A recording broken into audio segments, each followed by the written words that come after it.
You are now listening to MrZBlackneffect.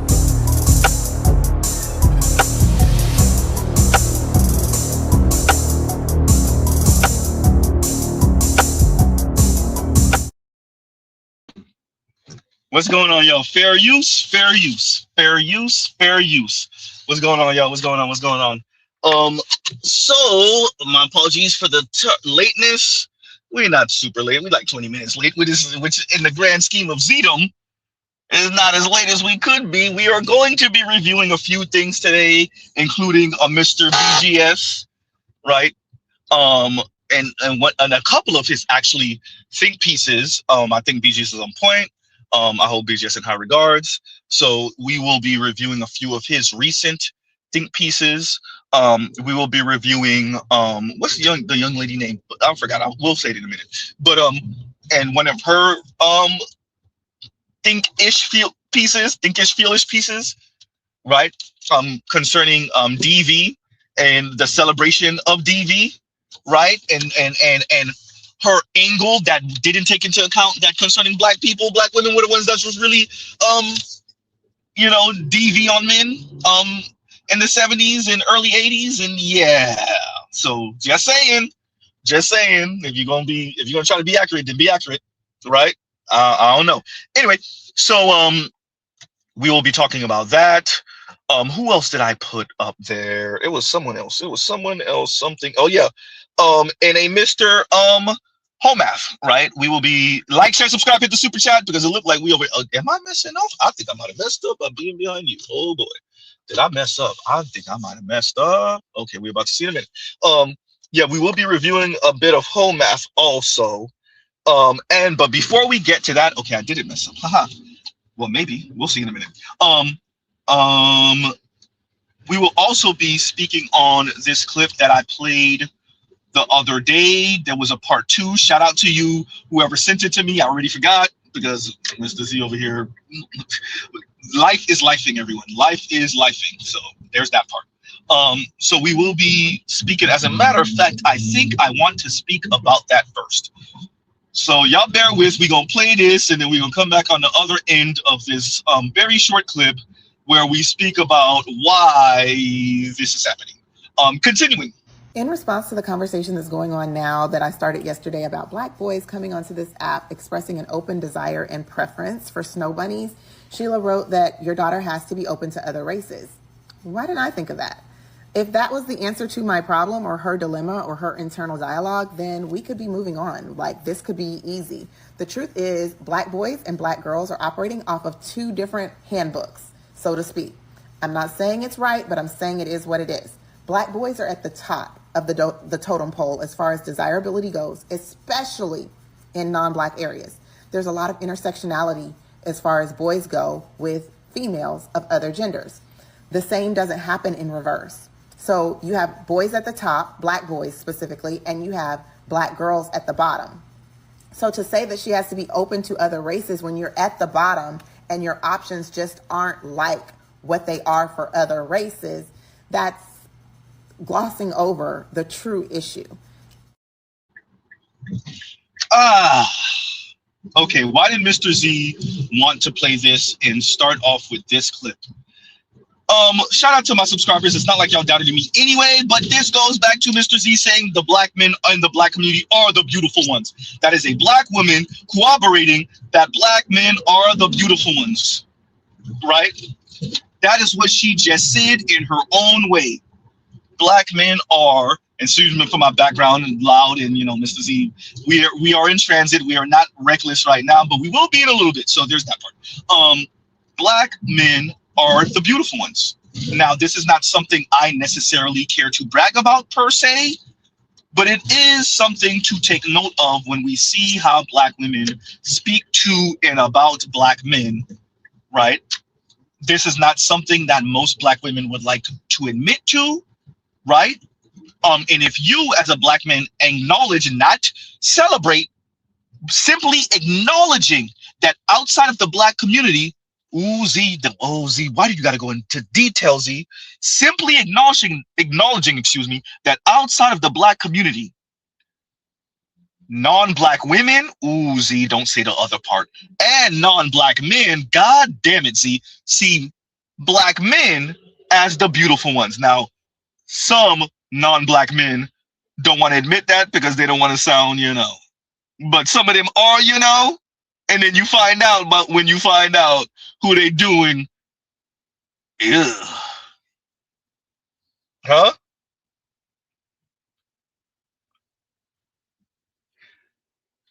Shout out to Emerald Edge. Emerald Edge is reckless as usual, right? And thank you for the super chat. Thank you for the super chat. Like, share, subscribe, hit the super chat. And thank you for the super chat once again, Emerald Edge.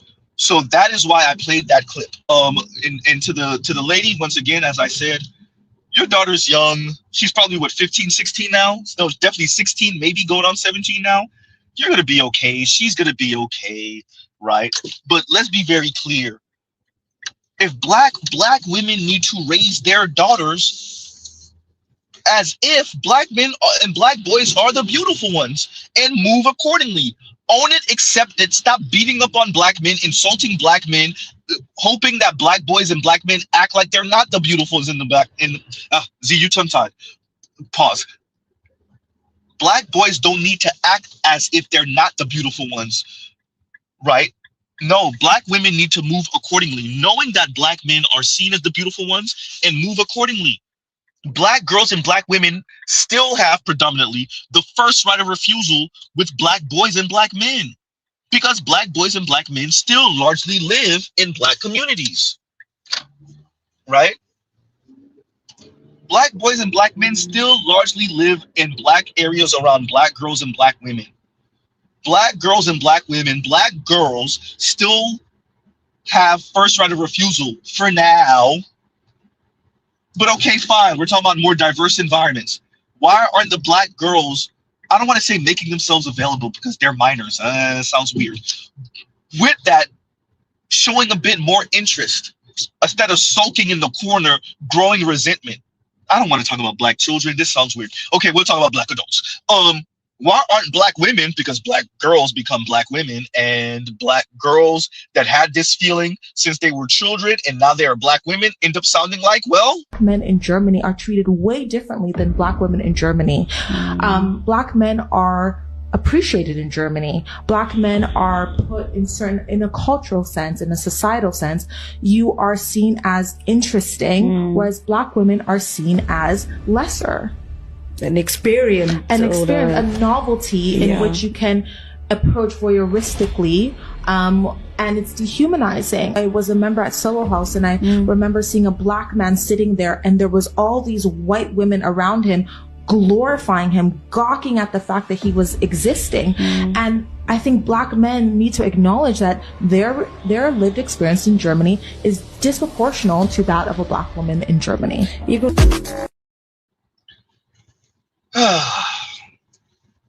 And Saint Cyr says they need to put out a better product, plain and simple. So I've said this before, right? Create a better product. Create a better product, create a better image as much as you can. We understand what society we live in, WS, we know what they do. We know about the media apparatus. We know about the Epstein class and their portrayals of black people, including black women. If Mr. Z is going to be generous, right? We understand. But black women, you don't make it any better, especially concerning black young men. Fine, you don't care about anything under the age of 40 and 45, but under the age of 40, y'all image is shot. Under the age of 30, it's shot. And if you care for your daughters to have a man, you notice Mr. Z didn't say just black man, then you might want to raise your daughters, as Trell said, I can't highlight it right now, Mr. Z's in motion, but as Trell said, to compete. That way, even if you don't want your daughter as a minor dating, but when she becomes an adult, she will understand that she has to compete for the men she desires. Ooh, Z, don't say the other part, including the men that are not at the tippy top. God damn, Z, now you hurting black women's ego. They can't do it. Huh? Yeah, you heard right. Let me say it again. Hurt some feelings, Z. Yes, you're going to have to compete for the $50,000 man. God damn. Yep, the men that earn less than $100,000, Yeah, the men that's 5'9" and 5'10" and 5'8", 5'7", Uzi, and 5'5". Yeah, you're gonna have to compete for the 5'5" brother that make 65,000 single and shut the hell up. That part too. That part. Now let's be clear. Black women can stay their ass single. That part they can do. That part they're already doing. Oops. Chronically single.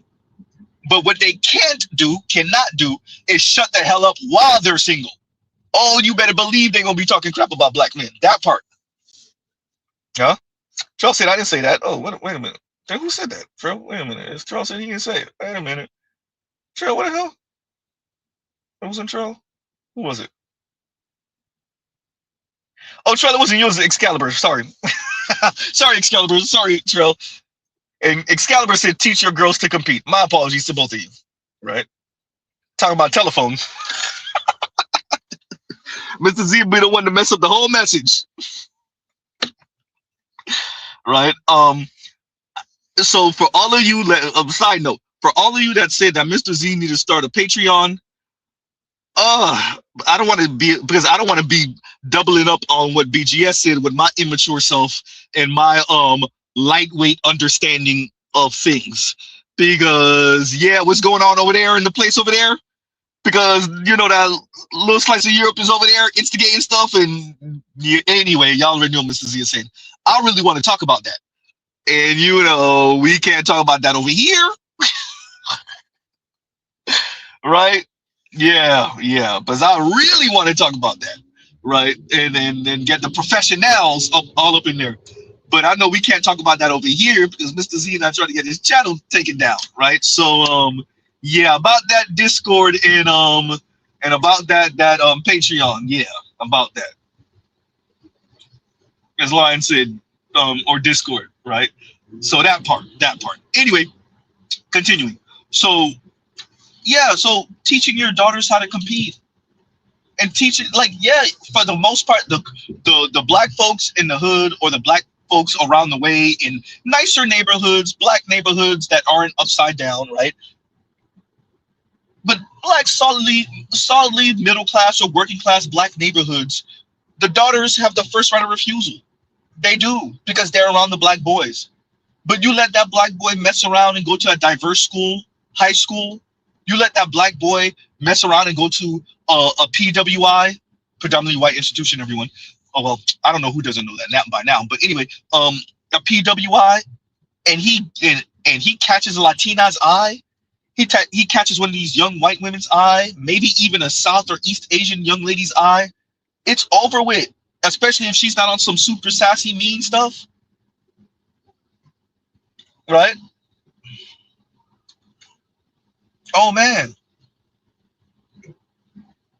So let's be very clear to everyone. Black boys don't necessarily owe black girls first right of refusal. They don't. They don't owe black girls consideration. Black men don't owe black women consideration. Black women don't owe black men consideration. Black girls don't owe black boys consideration.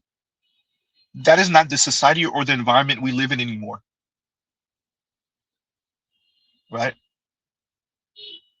Black women understand this, and then they gotta live. Huh? I should be lying. I should be. Black girls and women, well, black women, let's not do that to the girls. Black women understand that, and then they gotta live it. Huh? Like, for all the black women who have ever said or thought or felt, I'm independent, or who gonna check me, boo, or nobody could tell me what to do, or have ever used the term I'm grown. You have to understand the other side of that coin, the negative side of that coin, right? The tails side, no pun. The heads or tails. Oh, there's a funny in there. I'm gonna leave that alone though. The heads or tails, the tail side of that coin. The tail side of that coin is just like you're not obligated to anyone, just like you grown, just like no one could tell you what to do. You can't tell anyone else what to do, including helping you. Ooh, Mr. Z Robin. This is a horrible way to be. This does not promote community. God damn, Z, you still Robin. Huh?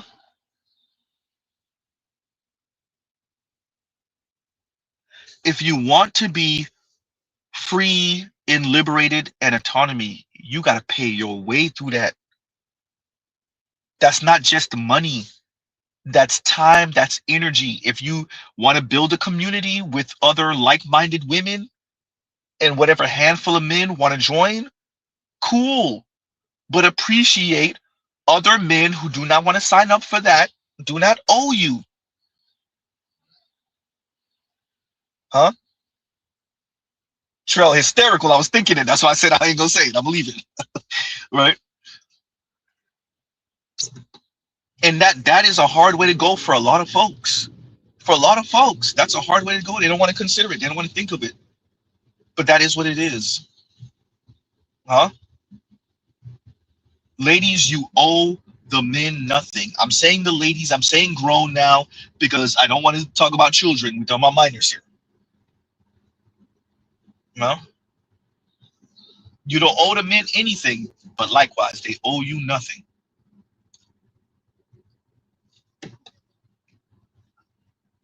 If the way the cards are dealt is that the desirability is with the black males in the black community, then black females need to move accordingly. Stop threatening with the swirler divester talk. For most of you, it ain't gonna happen. And when I say most, I don't mean 51% most. I mean 85% most. Huh? Cut it out. Stop it with the temper tantrum talk. Stop it with the black men are not on your level talk. Black men still earn more. Black men still have more wealth. Black men still have more businesses. There's more black male billionaires, millionaires, more black men that earn over $100,000 a year, more black men that are entrepreneurs. Cut it out. Huh? If black men are the beautiful ones outside of the way non-black people see black men is being the beautiful ones, then black women, it would behoove you for your own good to move accordingly. Huh? For your own good.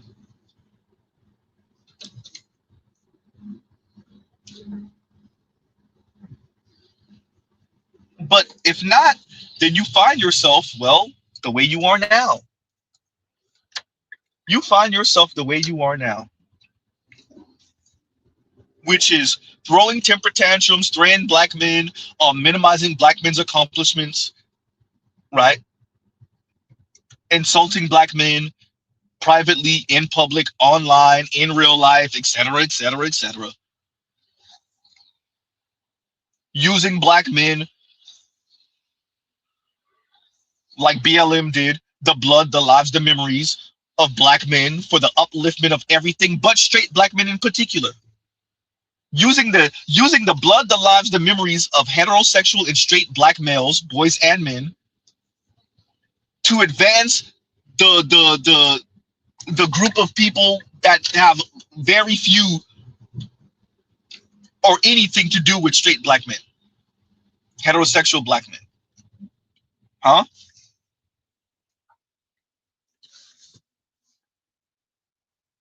So we're going to play one more again, and then we'll continue.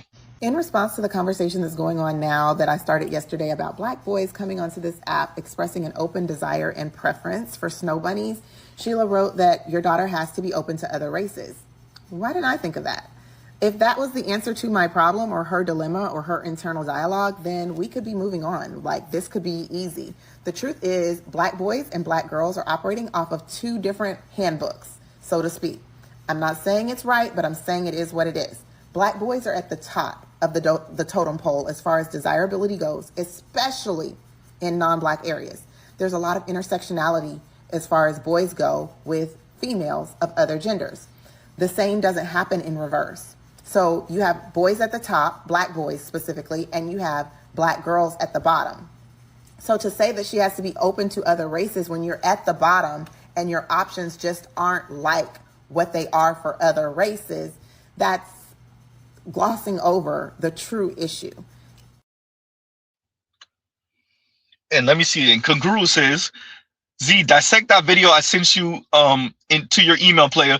I did not see this until late. Which video is it, Kanguru, if you're still here? And thank you for the super chat. Thank you for the super chat. I did not see this super chat until like a minute ago. I don't know what. That's why I started out of order with the super chats. And thank you for the super chat, Kunguru. If you're still here, which one are you speaking of? And let me see if I can hurry up and find it in my email. That way I can. It's gonna take me a couple minutes, but that way we can make sure we get that done. This stream, right? This stream. So, and thank you for the super chat, Kunguru. Thank you for the super chat. I'm waiting for your comment, and then we will get underway with that one. Yeah, that part. So, okay, what are we doing up here? What are we doing up here? All right, okay, all right. I gotta do this. I'm sorry about that, y'all. Okay, continuing. So, to the young lady, I say again, I want us to own what it is, and she did, right? This is something that makes. Can somebody find me this? It was a discussion, and BTS played it on his channel, I want to say a little while ago too, maybe Coach Greg Adams also.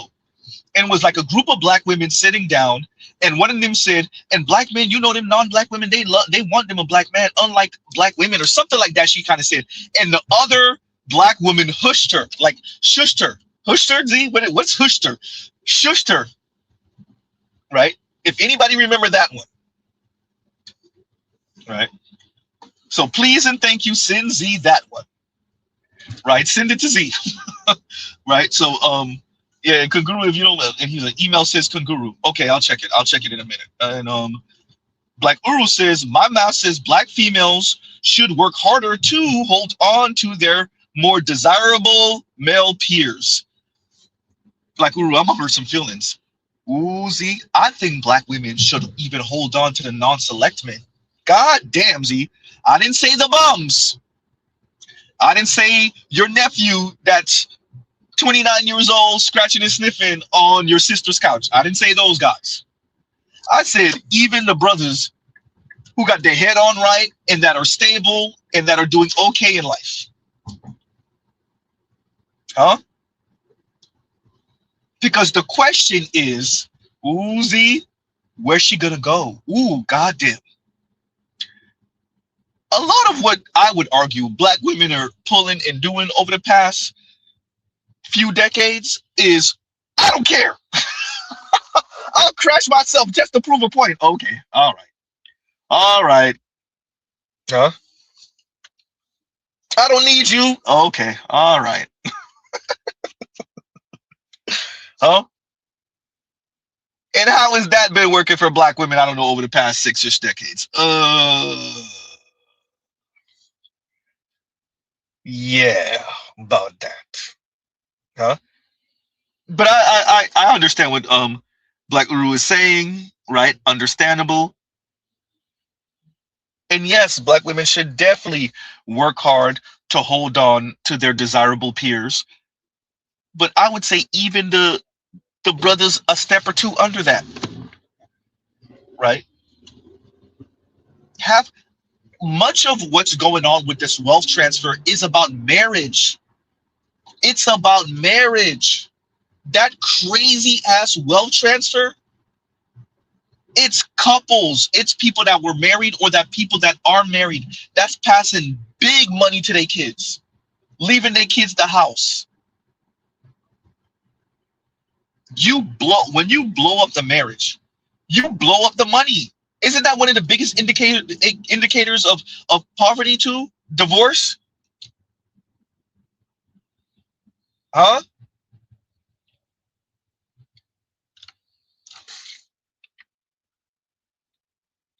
Just saying.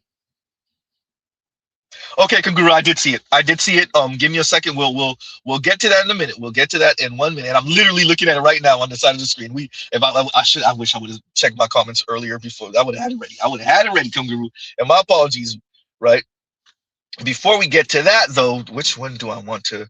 Let's play the home math clip. And then I'll circle back to what you actually, as a matter of fact, I might be able to add that to this. But so let's play the home math clip, give it a little bit of commentary on that, and then we will get to that in a minute. Let's play this. Where are the men with the money that you speak of? You got rid of them, remember? You said it wasn't fair that men made more money, and so you insisted on an equal pay, and you asked for jobs and school and money to be distributed towards you. And so the men who had money now make not as much as you. You know, just like you wanted. That's what you wanted, right? You might notice I use the same drawings every time because it's the same thing every time. That men used to make more, and then you wanted equality, but men still have to pay, so now they have less money than you. And it's not because you're doing better, it's because you ask to be given for free. Here, let me show you. We don't need empowering quotes.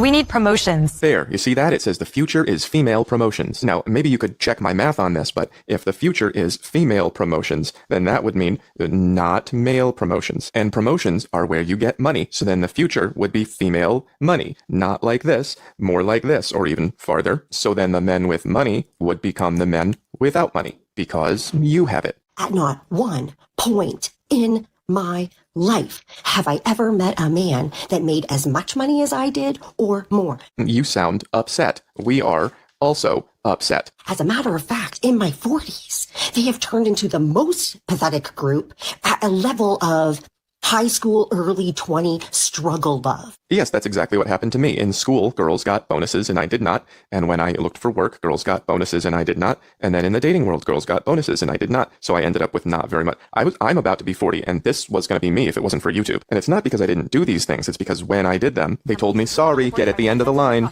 And then I stayed at the end of the line forever. And so did all of us, which makes you confused for some reason because you got what you wanted. And they think that established women with financial stability are going to date them. See, there's where you're wrong. I'm going to let you guess what this represents. It's not our income. And that's what happens when you say that this isn't fair, and then you use this to make this happen, and then you say that you're too good for everyone. Too bad for you. Where are the men with money? You them.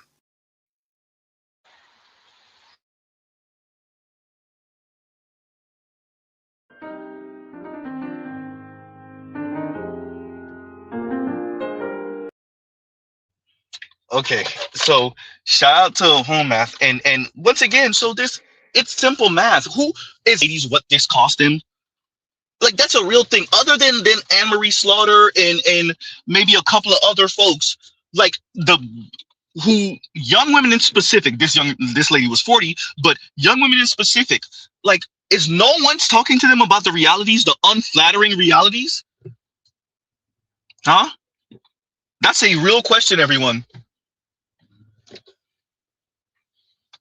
Because you have this 40-year-old that don't appreciate, like, the more you make as a woman, your hypergamy bar, it keeps on going up, which makes your situation even worse. Look, once again, what, a quarter of men made $100,000 last year? A quarter? What you think? Huh? What do you think, ladies? Real question, everyone. Continuing, and let's actually do this. Y'all gives you a second.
And y'all give us Z a second. Reckless.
And we're back. And it is reckless. Super duper ultra mega reckless. So we just I know some of y'all like this is the longest gangster hole ever, ever, ever. Right? So let's do this. Let's what was I gonna do? I was gonna play that damn video from Guru. Before we do that, actually what I should have did was bring that up. Let's see if we can. Guru, where's that video? Where is it? Boom, got it. All right, Guru. Give me a second. We're gonna bring that up. We're gonna play it, and then we're gonna comment. Y'all gives you a second. Actually, let's play home math again, and then we'll comment about that. I know y'all like, God damn, Z, the most gangster hole ever, and we got 88 people in the chat. Like, share, subscribe to the super chat. Continue.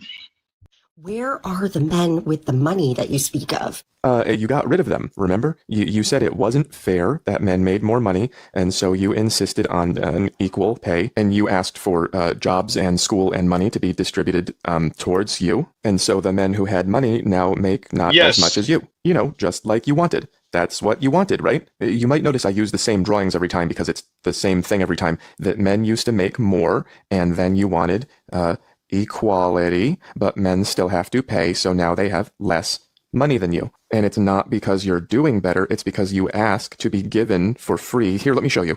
We don't need empowering quotes. We need promotions. There, you see that? It says the future is female promotions. Now, maybe you could check my math on this, but if the future is female promotions, then that would mean not male promotions. And promotions are where you get money. So then the future would be female money. Not like this, more like this, or even farther. So then the men with money would become the men without money, because you have it. At not one point in my life have I ever met a man that made as much money as I did or more. You sound upset. We are also upset. As a matter of fact, in my 40s, they have turned into the most pathetic group at a level of high school, early 20 struggle love. Yes, that's exactly what happened to me. In school, girls got bonuses and I did not. And when I looked for work, girls got bonuses and I did not. And then in the dating world, girls got bonuses and I did not. So I ended up with not very much. I'm about to be 40 and this was going to be me if it wasn't for YouTube. And it's not because I didn't do these things. It's because when I did them, they told me, sorry, get at the end of the line. And then I stayed at the end of the line forever. And so did all of us, which makes you confused for some reason because you got what you wanted. And they think that established women with financial stability are going to date them. See, there's where you're wrong. I'm going to let you guess what this represents. It's not our income. And that's what happens when you say that this isn't fair, and then you use this to make this happen, and then you say that you're too good for everyone. Too bad for you. Where are the men with money? You them. And there you go with home math. And so you know this is a common trope in the overall manosphere, white men, black men, Latino, Asians, is the math. It's the math that the ladies ain't doing, right? The math that the ladies are not doing. And so you end up where we are now, where, you know, the hypergamy bar goes to impossible. They can't get impossible. And so they just fret about it. No one's doing the math with the ladies. This is what I was saying before the break, right? The extended, long, super, ultra, mega long, super, see how many times you gonna say it? Intermission. Yeah, no, so this is what it is. That's the cost. That's the cost, everyone. Ladies, that's the cost. That's the cost of you earning, and you're still looking to date and marry up. Oh, there you go. Right? What did you think? Like I was saying earlier, a quarter of men made $100,000 last year, give or take. So if you're making 120, what do you think that means for you and your dating prospects?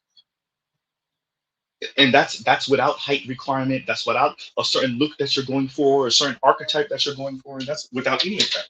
Continuing. Let's see if we can get this up. Haha. Random question. Would you cook for me for $200? Sure. You wanna do it right now? Yeah, I'm on my way home. Okay, show us your car. I'm not driving. You're on the bus? Yeah. Okay, so come with us. Okay. So what's your name? My name is Jonetta. Okay, I'm David. This is my brother, Dali. Okay, nice. Wow, Jay, you have a beautiful house. Thank you. And you're wasting this outfit on the bus? Yeah, I know. I just moved here not too long ago. I've been here for like 6 months. And before that, I was homeless. How did that happen? People always look to the women to take care of them out here. So the men always like, they don't really be providers. So you don't want a new boyfriend or something like that? I can't say that I don't, because sometimes I do get lonely. What's your type in a man? I just love a provider, honestly. Somebody that is going to spoil me like I spoil myself. But yeah, I love cooking. That's one of my favorite things to do. I always have to cook because of my kids. That looks delicious. Do you think we can get the house tour? Sure. My living room. This is the hallway, the restroom. And they got a PS5. Yes, of course, he's spoiled. Yeah, so this is his room. This is where my girls sleep when they used to live here. And they got a lot of toys. He got all these toys, yeah, for Christmas. So this is my room right here. Just a girl's room. I don't have too much going on. I don't have a vanity right now. I just do my nails every now and then. It takes a very long time. Yo.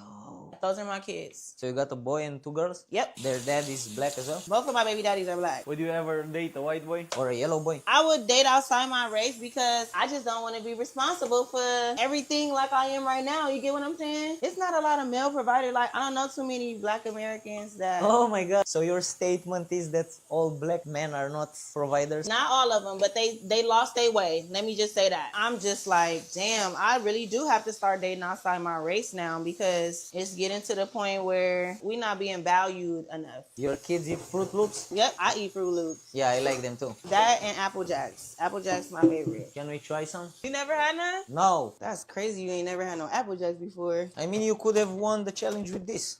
Shut up, for real? Yeah. Nice and crunchy. How is it? It's good. So this is my tattoo. This is the 101 freeway. 2 Hello Kitties for my daughters. And then I got a cover up right here. Whose name? My first baby daddy. I have to cover his name up. This is what I would make myself in the morning. And some eggs. Fire. Thank you guys so much for coming out way over here. What do you think? Scale it of 1 to 10. Like a 6. Okay. Bro. 9 out of 10 just because you made it. Okay.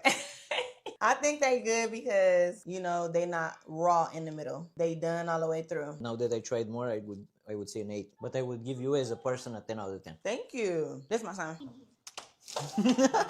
You're doing a TikTok, bro. You were expecting her to pick you up? Yes, I was there for 20 minutes and said, alright, I'm walking. Thank you, guys. What? Guru? Oh, they're throwing us under the bus. Z, you sound like you're in the restroom. No, a hollow office. But anyway, yeah, it would obviously, as y'all can hear the background. Yeah, no, so what? So, you know, this is another reason why the ladies find themselves oftentimes single. That throwing black men under the bus for non-black men, well, for non-black men, where exactly does that get y'all in aggregate, in mass, right? And then you already got 3 kids. What exactly do you think you're accomplishing here, right? What do you think you're doing? What exactly would you say you do here? Kangaroo.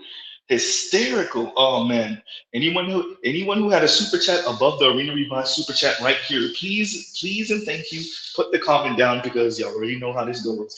Mr. Z was not able to save that before we had to reload. So yeah, because of course. And the Arena Revive says, just FYI, the 5 p.m. Pacific, Dr. T will be, I think we meant to say will be doing his Waiting to Excel Black Masculinist review. So don't go too long. Ooh, right? And you said 5 p.m. Pacific. Oh no, I got time. Shout out to Dr. T. I gotta check that out. Right, but that's on Patreon, right? That's not gonna be like random YouTube, right? And thank you for that, Arena Revise. Thank you for that heads up. Thank you, because I'm gonna try to check that out. I'm gonna try to check that out. Thank you, sir. You're a scholar and a gentleman, right? So. He says, yeah, that is Patreon. Okay, and thank you. Okay. Yeah, Kangaroo. I don't really have much to add. She's just like, you know, a woman in a struggle looking for a paymaster. She's a woman in a struggle looking for a paymaster. That's all. She's tatted up. She doesn't have a car. She has 3 kids, right? She's talking about baby daddy this and baby daddy that and having to cover up tattoos and whatnot. And she is just a standard issue Black woman who did what she wanted to do and now is looking for someone to fix it financially. This is so standard issue. I don't even have anything necessarily funny to say or witty or mean or snarky. This is standard issue black woman. This is standard issue black woman with a few children from different men, and now she's looking for someone to save her, right? Like there's a zillion of these women all across the hoods of America. Low key, some of the suburbs of America too, Black America at least, right? This is yawn, right? Definitely yawn fest. Nothing spectacular about that lady. Yeah. In conclusion, I spat out my coffee and almost dropped my phone trying to send that to Z. Look, standard issue, and they're throwing us under the bus. Look, all of that sound good. All of that sound good, but what you're dealing with, you're gonna play the desirability video again, Z. You know it. In response to the conversation that's going on now that I started yesterday about black boys coming onto this app expressing an open desire and preference for snow bunnies, Sheila wrote that your daughter has to be open to other races.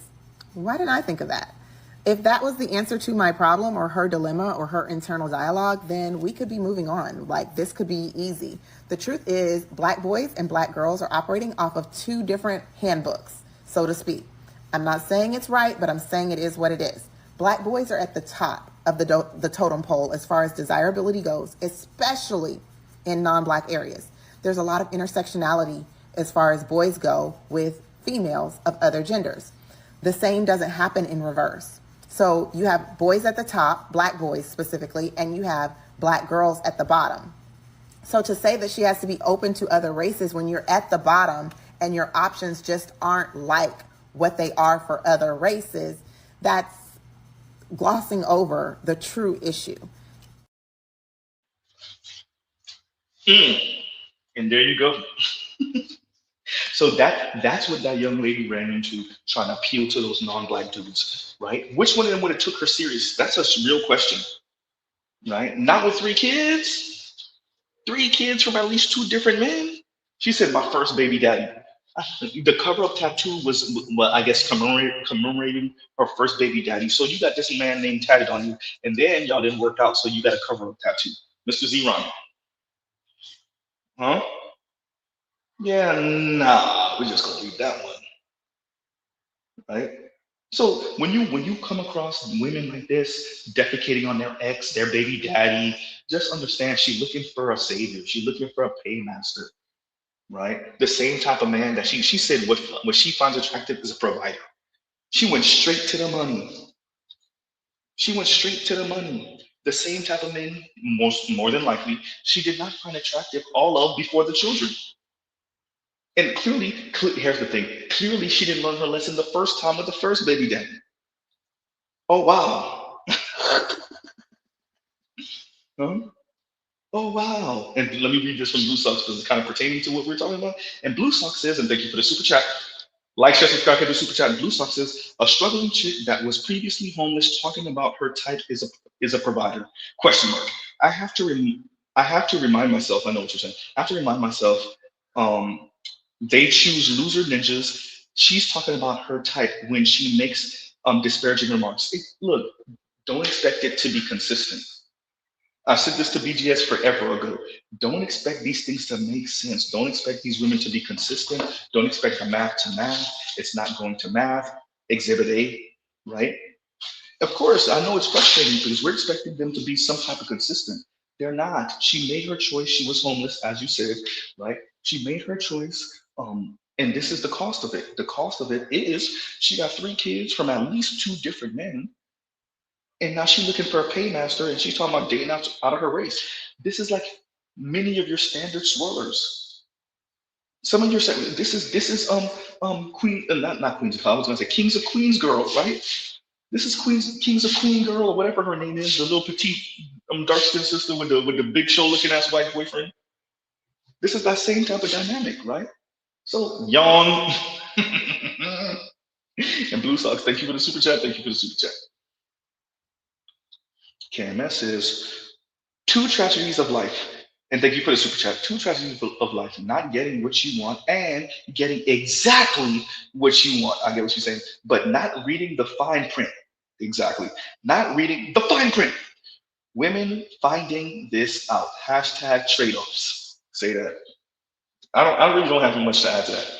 getting exactly what you want and then not realizing that's exactly what you want. Because you didn't read the fine print. You didn't read I'm using some of my own lingo here, but yeah, you didn't read the fine print.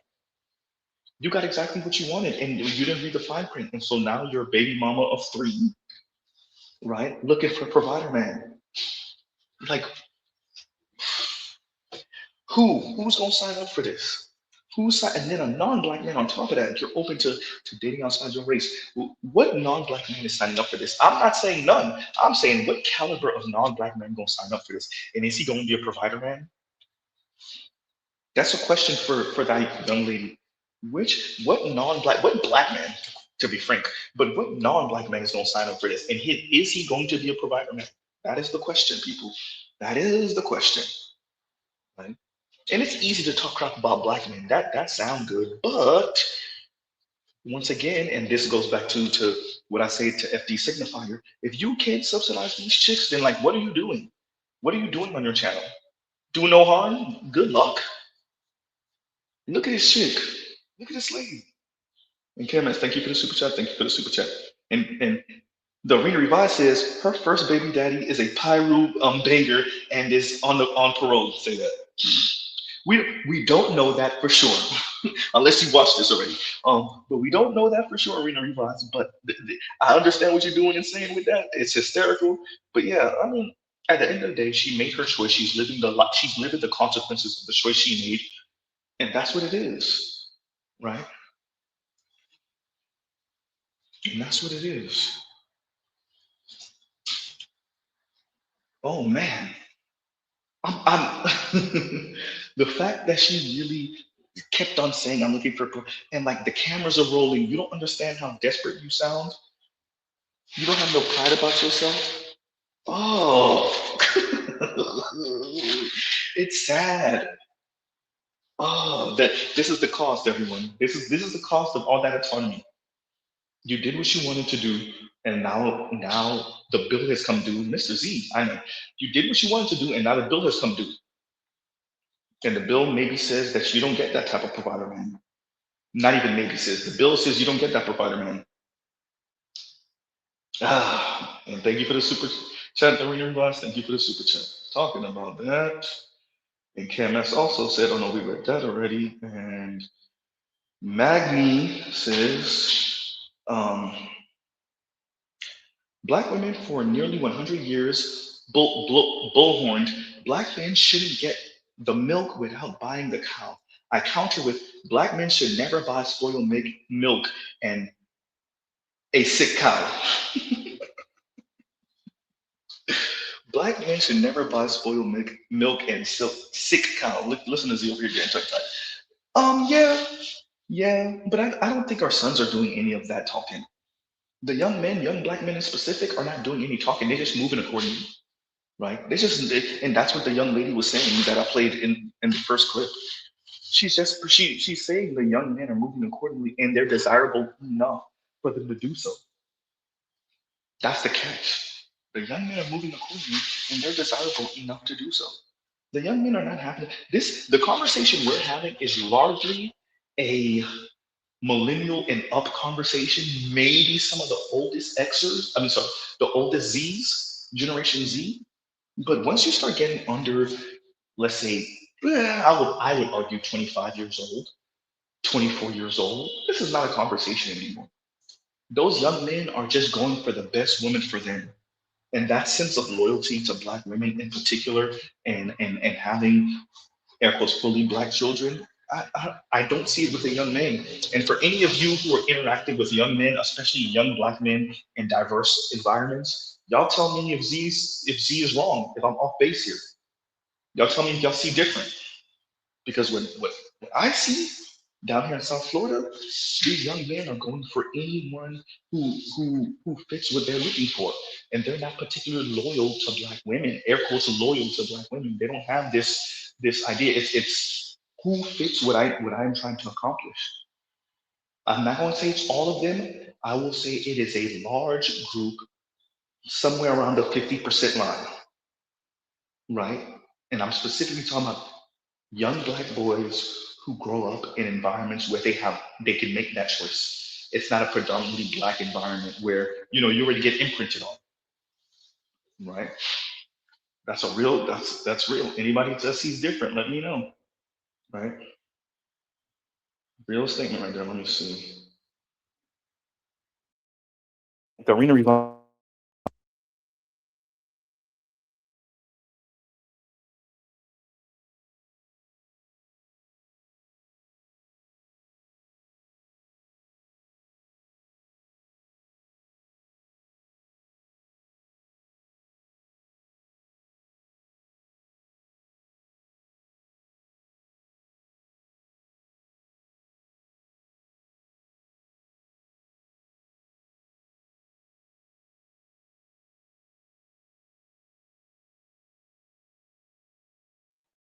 Y'all continually.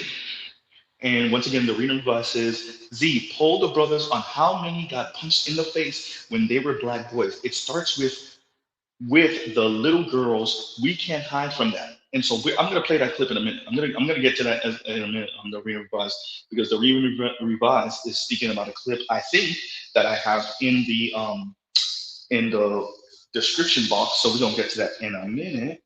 But yes, yeah, and I actually will do that. We will actually do that. But before we do that, let's actually play that clip you're making reference to. So I only have the first minute and a half or so of the clip. So go into that and let's go. Beating on men, putting your hands on men. Y'all really think that that's funny? A lot of y'all ain't been beat back.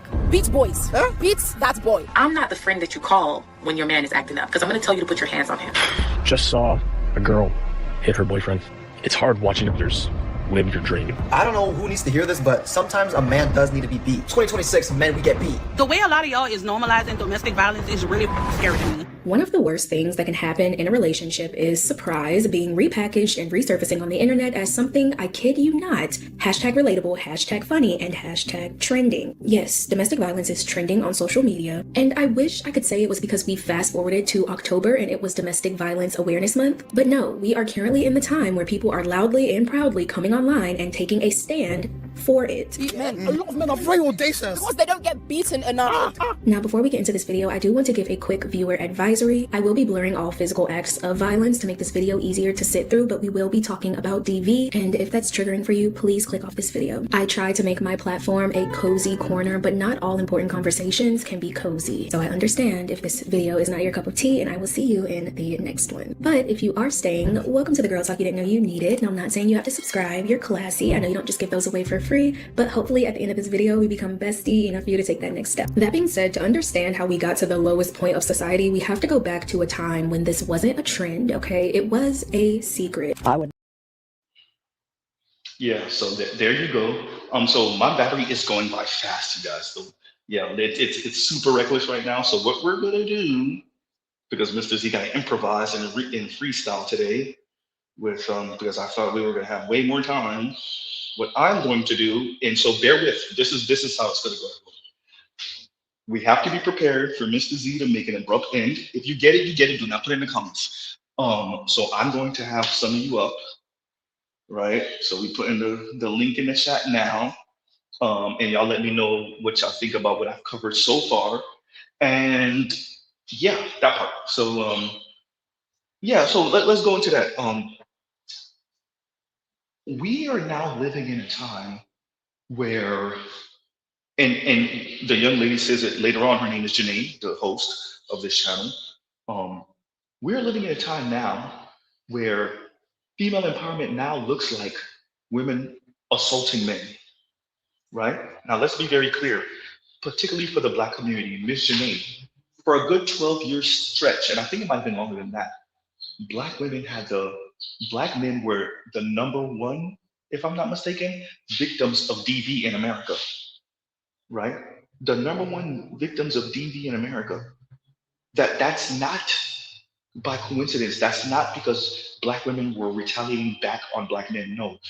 When you consider that the Black community is a matriarchy if you want to be kind, a democracy if you want to be accurate, it makes perfect sense. Well, look, for me, it has never really been about Black man or man. It's been about men, you know. there's this myth out there that black men can't handle being spoken to, you know, and told what to do by black women. Black men come from our bodies. Yeah.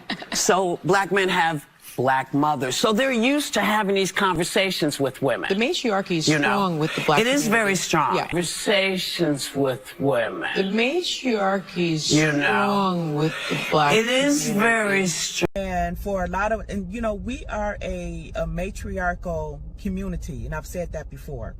And you have a lot of women in the sisterhood who say that we are a patriarchal community, and no, we're not. The vast majority of black people, myself included, was raised by a single mother. And that's the men and the women. We are matriarchal.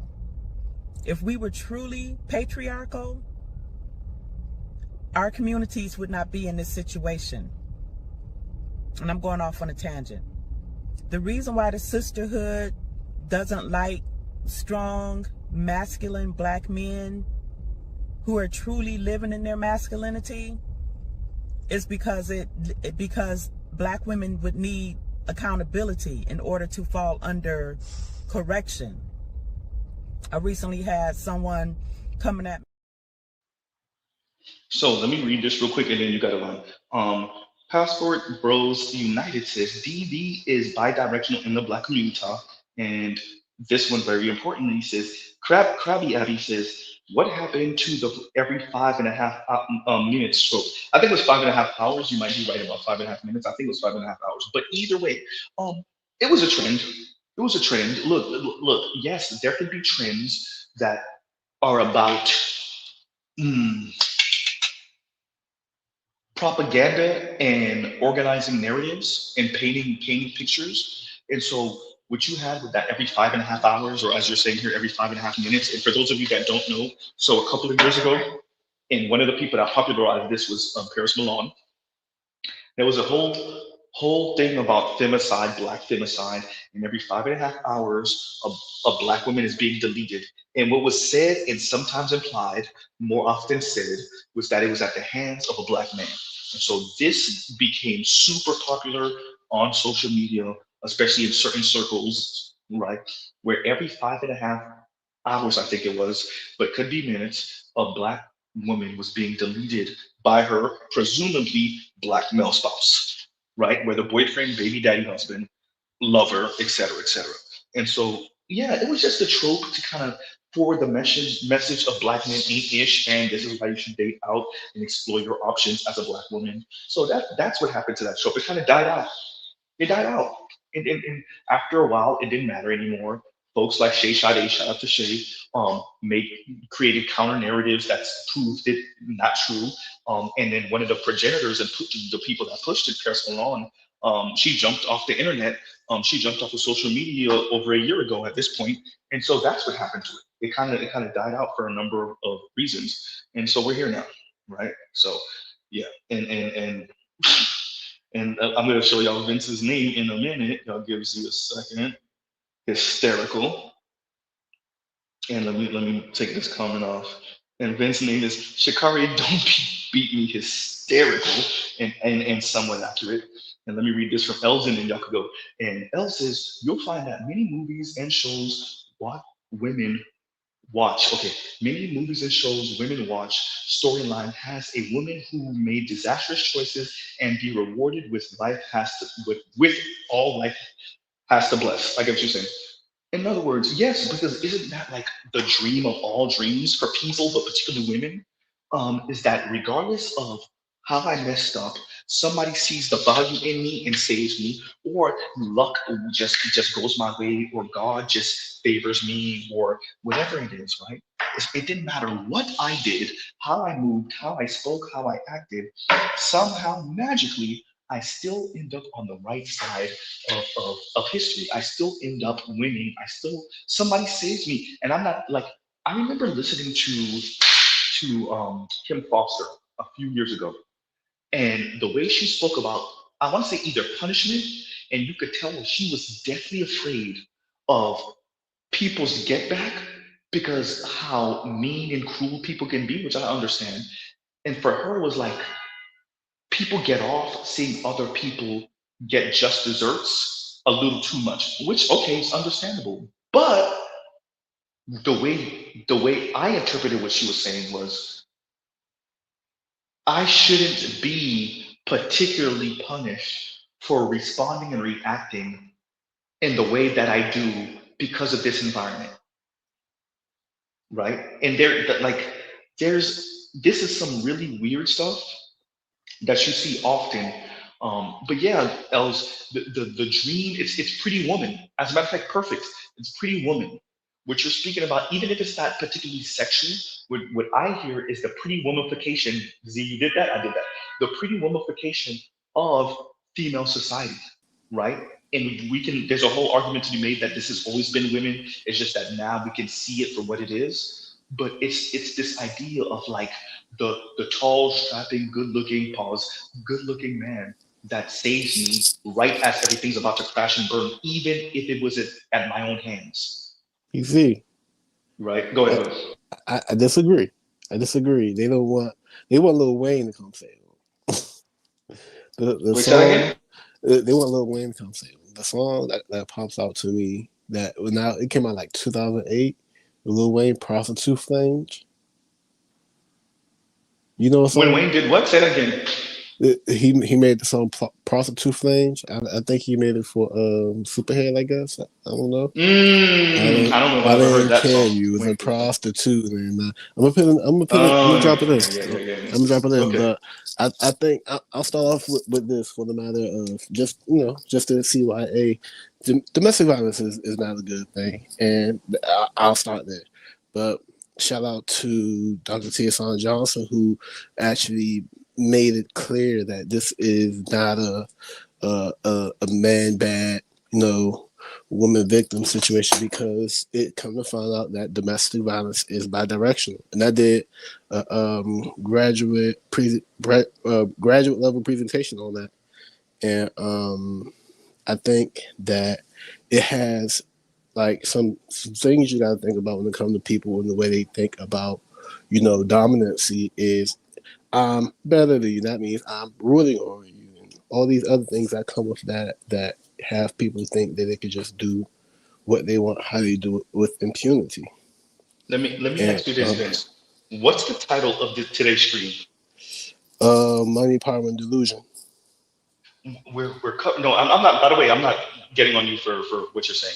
What I'm saying is the power. We're talking about the power part of this, right? So I think we in the Black Manosphere have come to terms with this. I want to argue. I would say some of the white men clearly have come to terms with this. Some of the Asian and Latino guys, but overall Western society has not come to terms with this is what women are when truly liberated. But the thing is, they're fully liberated, but they still can lean on woman good, girl, women, sugar spice, everything nice. We have to appreciate. I keep on going back to this. Women are human beings. That, as you said, Dr. Green Gorilla has said, women are also capable of virtue and vice. Men are capable of virtue and vice. Women are capable of virtue and vice. What do liberated women look like? They look like people. So when you're having women express thoughts and feelings of DV and they're celebrating it and you think it's funny, right? Malicious These behavior, are people. aggressive. You see what I'm saying? These are people, exactly. They're people, but at the same time, because they're not hit with the repercussions a man would be hit with. It's funny. It's funny. It's not funny to us, but go ahead. No, I'll speak to that, and I'll speak in code. But I think anyone who's following this can follow me on this. First and foremost, I'm against anyone putting hands on anyone else. I am team keep your hands to yourself. I was raised that as a child. I raised my children like that, and so on and so forth. Violence should always be the last resort, if ever a resort. I'm a natural pacifist. That being said, I'm also an endorser of the U.S. Open. And the U.S. Open is a tennis match. And every once in a while you'll see couples where they'll have like a co-ed couples with men and women. And Serena Williams, you can actually clip this. Serena Williams went on Letterman, and Letterman said, "Hey, Serena Williams, hey, you're awesome." She was like, she was at her apex. You're awesome. How would you think about playing tennis against a man? I And remember this. Yep. Serena, this is why I use the term tennis as a code for the other term. Serena Williams looked at him, golfed him, and said, "Listen, that match would be about 6 or 7 minutes. It would be, 14-0. That dude is just going to wipe the floor with me. Although I am the greatest tennis woman ever, I pale in comparison to a man that barely breaks the top 200. So this whole aspect of these women celebrating playing tennis, I find that ridiculous. The only people who really celebrate that are people who have not ended up in a co-ed tennis match. Most people who end up in co-ed tennis matches were really, really reserved about being all of a sudden pro U.S. Open. So it's a situation on where these women are they're clearly speaking from not only ignorance but privilege. You can talk to any woman. You can talk to any woman who regularly works out at the gym, any woman who goes to any like martial arts or involved in any physical endeavor with men. They are really, really reserved about all of a sudden wanting to play tennis because them forehands and backhands are a mother. And I'll leave it right there. Let me do this first. I want to thank you for the implication. Masterful, right? Masterful, number one. Number two, Ronda Rousey. I remember watching an interview with Ronda Rousey, and she kind of spoke to this too, right? So this is things we know. Like we know this, but once again, you have a group of people that want to be funny with it, and sometimes the funny ends up being not so funny when they actually take it past the point of actually some contact. And we already know how that goes. Is all bets are off. Go ahead. That's a hell of a knock-knock joke. Hey, that's a one hell of a knock-knock joke. So like, so we understand what it is, and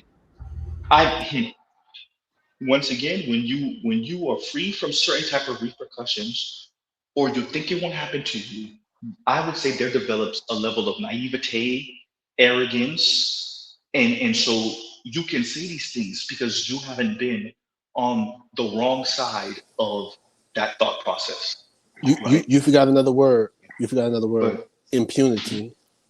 Yes, you think I don't remember where she was, but I remember watching Democracy Now! Once, and it was a clip of the, I forgot her name. Her face is right there too from Democracy Now! But the lady was in somewhere, I want to say in Europe, covering a story, and the police there was telling her to move. She wouldn't move, or she was moving slow. Man, they gave her such a push, man. That lady, she started scurrying after that. And it's like, yeah, like, do you understand? Like, and I'm not saying what happened to her was legitimate fully, but that like, oh, you think I'm playing, right? And for all of us, good. It's a naivete that's on the verge of Amy Goodman. That's what the name I was trying to say. I'm sorry, I remember Amy Goodman. I think her name is. Go ahead. Yeah, it's a childlike naivete that is it's absurd. Any child, if we were a child, you can speak to this where you kind of want to test yourself up against an adult. Like, say you have a dad, and you're just like, okay, you're 6, and he's like, you're playing around with him in the backyard or wherever you're playing around with him. Then all of a sudden, just to level set you, he may do something that you're not expecting. Like, you're trying to wrestle with him, then all of a sudden he lifts you up with one arm, and he's halfway laughing, halfway, hey, this is the introduction to the world of men. And I think that is how women see it. I think some of them are completely delusional. I think a very select minority of them know really really knows what it deals with to deal with a man in a situation of consequence. But the rest of them are like the children. The rest of them are like 6-year-olds in the backyard, like saying, let me see what happens. And then something happens, and then all of a sudden their whole world collapses around them, or they're introduced into a world they may not fully understand. Yo, KMS. Hey, that's exactly what my grandfather did to me when I was like 12 or 13 years old. we were at a family gathering, and he lifts me. I think I can challenge him physically and half jokingly, but also I got a little bit serious, and I had already started getting big and strong. And Granddaddy picks me up, and he's got that big bear laugh, and my mom's like, "Daddy, what is that?" And then he puts me down. So, okay, boy, you're all right. Does anybody remember there used to be a movie based off of and Digimon was in it, a MMA movie. It was about a teenager. Never Back Down. Never Back Down. Never Back down. Okay, that's so Never Back Down. Okay, I watched the whole thing. And do you remember what his dad, the antagonist of the movie? Do you remember what his dad kept on telling him? The bully's dad. Yes. I Didn't he forgot. say something like to beat a man, you got to beat the man, something like that? Didn't he keep Something on like saying that, the dad? Yeah, the dad kept on, and so like Yeah, something to that effect. Yeah. and as I'm listening to KMS say this, that's what I keep on thinking to myself. This is something that men know. This is something, and this is what you're also teaching your sons and your nephews and whoever your grandsons when they feel themselves a little bit, and you just want to be like, and KMS, you said it beautifully. This is the introduction to manhood. Like, they might only be 6 or 10 years old, but you're like, hey, I'm telling you, this is a whole different game when you get over here. Right? Go ahead. What does it mean when? And I'm saying it's kind of ignorant. You know, I'm really asking, right? What does it mean when you don't grow up with a dad in the household to teach you or demonstrate limits? Because I thought that's what men did. They teach limits through play. I can speak to that as far as engaging in, I'll for lack of a better word, the world without words. For men, actually being without a dad to deal with the world without words, it's pretty easy. You figure that out by junior high, period. Because you're gonna come across someone who's like, "Hey, I'm done talking," and then all of a sudden you understand. You have a better understanding of physics. For women, go ahead. Yeah. No, go ahead. For women, it's a little more different because you're in this cloud, you're in this bubble of false invulnerability. No one's ever dealt with me as far as in a physical standpoint. And you say, yeah, a woman dealt with me in a physical standpoint. That's compared to being scratched by a puppy and being bit by a wolf. It's so many magnitudes different. So for women, it's just they don't. A lot of them, unfortunately, particularly in our community, they don't see it, or they don't see a man really deal. They really don't really get introduced to the world minus words until it's too late. And then when they do get introduced to it, it's not a situation where they dip into the kiddie pool. It's like they're thrown into the deep end and they don't know what to do. And then all of a sudden, all men are bad. That's kind of how I've seen it play out.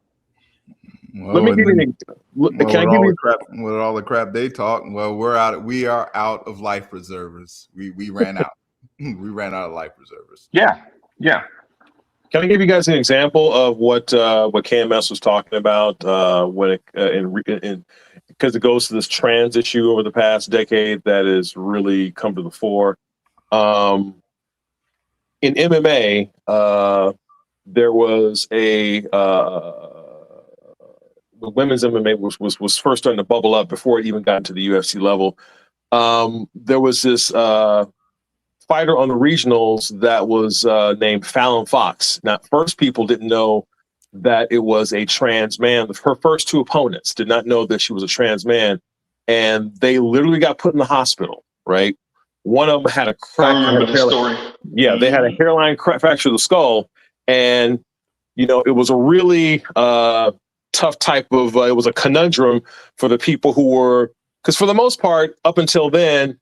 Until they tried to enter sports, nobody really bothered with the trans issue. They were just it was either RuPaul or Dr. Renee Richards playing exhibitions, but there were areas that they didn't really kind of push themselves into. They just wanted to live their lives cosplaying as men or as women or whatever. You had what's his name? The Cher's son, right? Chaz, right? I mean, they were kind of to Boy George. They were all accepted into the general society. Nobody really gave a crap either one way.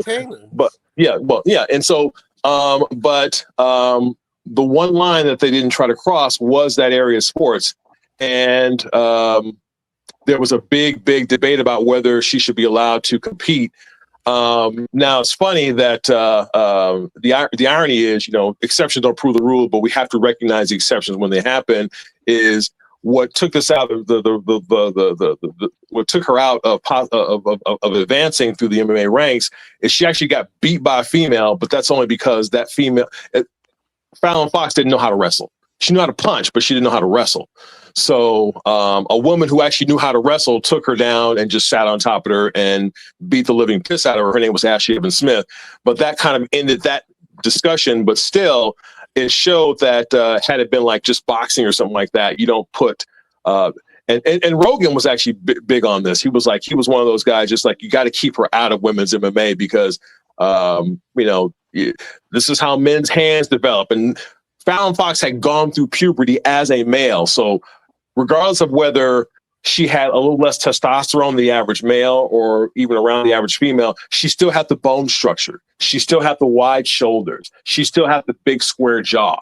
You see what I'm saying? Which made her harder to knock out. So those are advantages that she maintained through her transformation.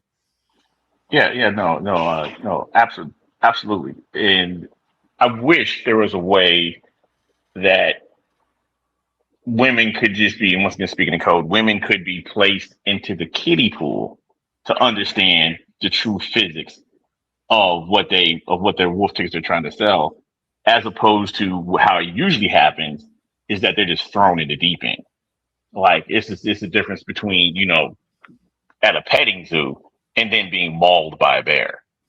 But the irony is that the women who are actually good at sports don't know their limitations. So you can. It's called a park league because my daughter played on a boys park league team. Okay, you can. She was thrown into it early. She was thrown in at 8 or 9 years old when her strengths were relatively equal. She was thrown into it. You can throw them into it. My daughter knows the difference between male and female strength. She has to deal with it all her life. You can throw them into it. So so if they really wanted to, they could. Well, if you look at college basketball teams, women's college basketball teams typically have practice teams with one or two men on them. So you look at Indiana. Okay, it's a WNBA team, Indiana. Their whole practice team is all male. They don't practice with females. And the reason why is because physically, once you play against men, it's easy to play against women. So that's been like that so that's why women in general who are athletes at the top of the athletic scale, they're not as delusional as average women. Let me say this real quick. Why you think Richard Williams never allowed his daughters to practice with females? Ever. By the time they were little, they never practiced with females. They always practiced with males. That's how come Serena Williams said that, because she practices with males every day. Exactly. Yeah. Well, they have no hitting partners, yeah. No, that's practicing with males. That's your practice partner. Okay, their hitting partners are males. Yeah, and then to BJ's point, the second order effect of that is that you understand the physicality of men a lot better than a person who wouldn't be initiated, as opposed to a person who'd be uninitiated until it's too late. Women know that shit, man. There's a reason they separate men and women as far as sports and everything else. There's a reason for it. They know that. Did anyone ever? Okay. Oh, did anyone watch that? It was like a mini doc, and part of the mini documentary, it had a segment talk about, I want to say Norway, Finland, or Denmark. One of them. No, it was Norway.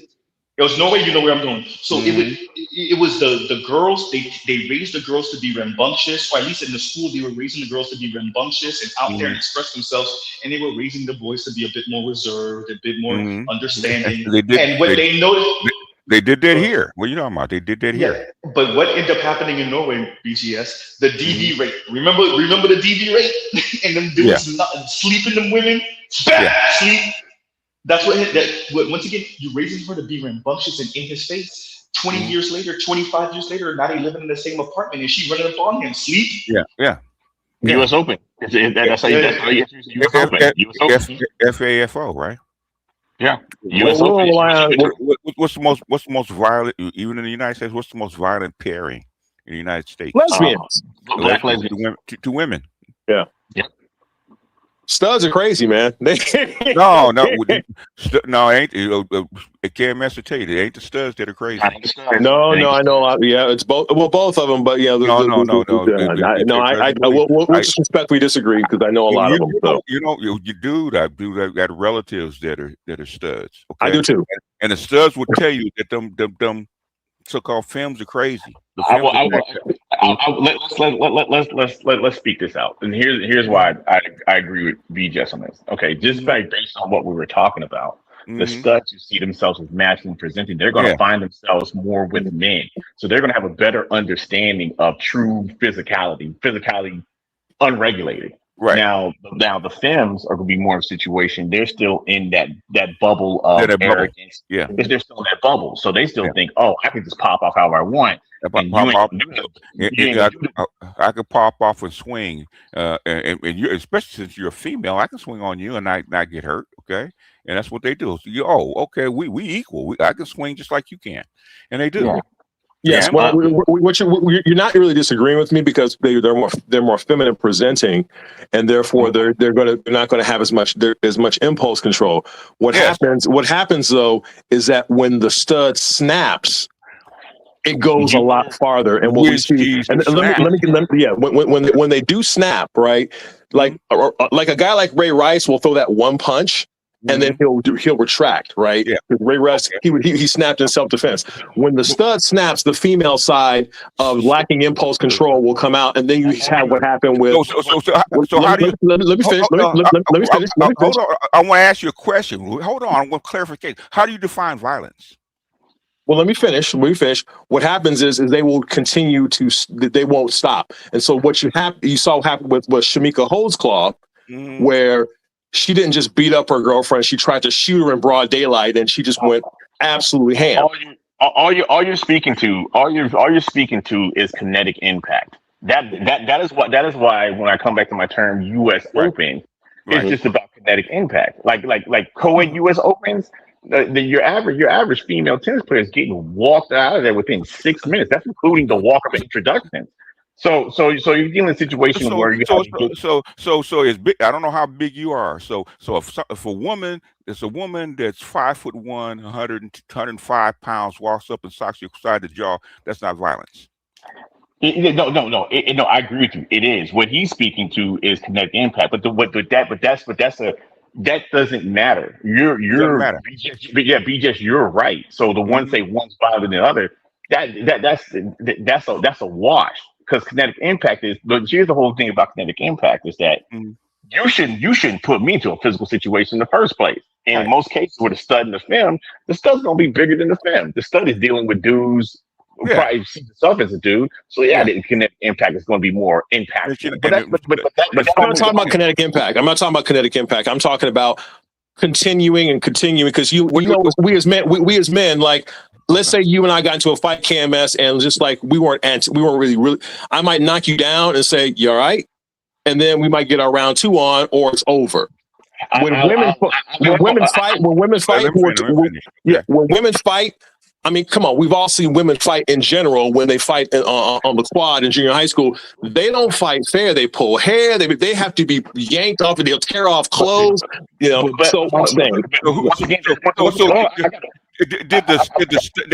the masculine performing person start the fight, start the violence? It doesn't matter when they. It doesn't matter. No, you're not listening to what I'm saying.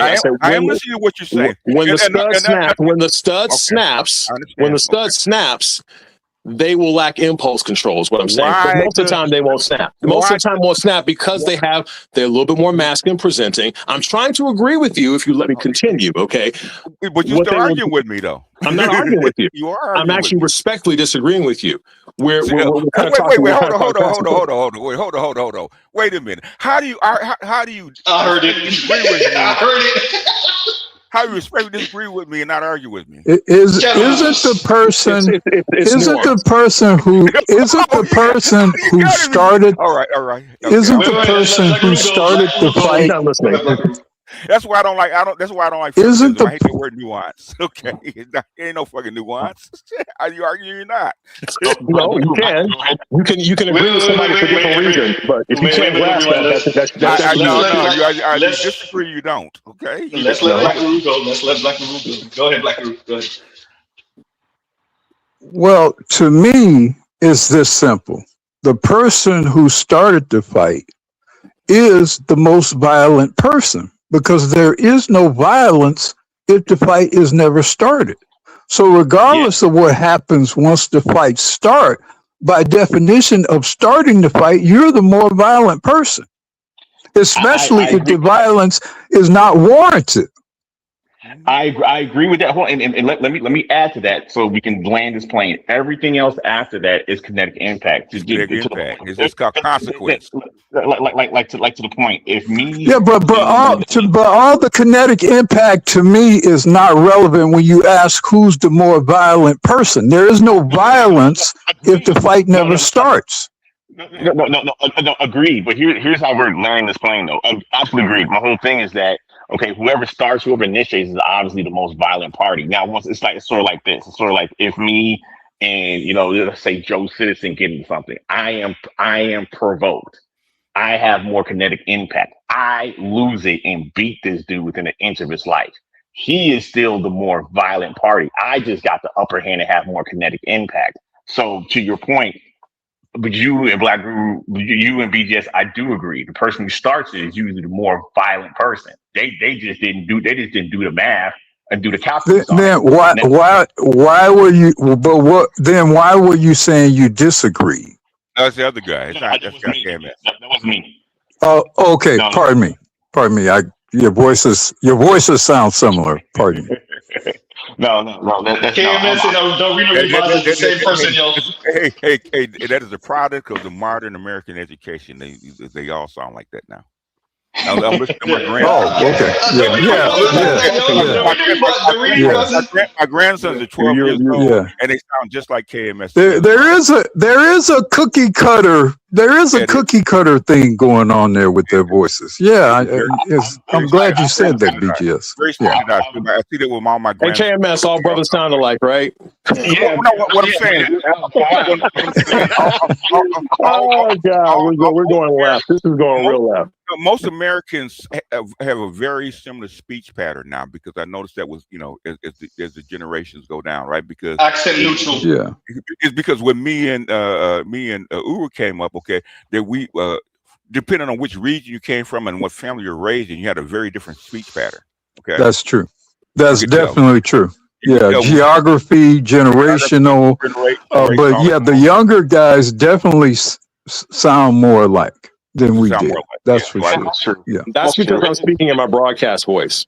I have broadcast, so when I'm going on these type of panels, I tend to speak more in my broadcast voice. But it's like they talk about code switching, right? You'll hear two people talk in different situations. If you see me hanging out with my boys, I'm gonna sound a little bit different.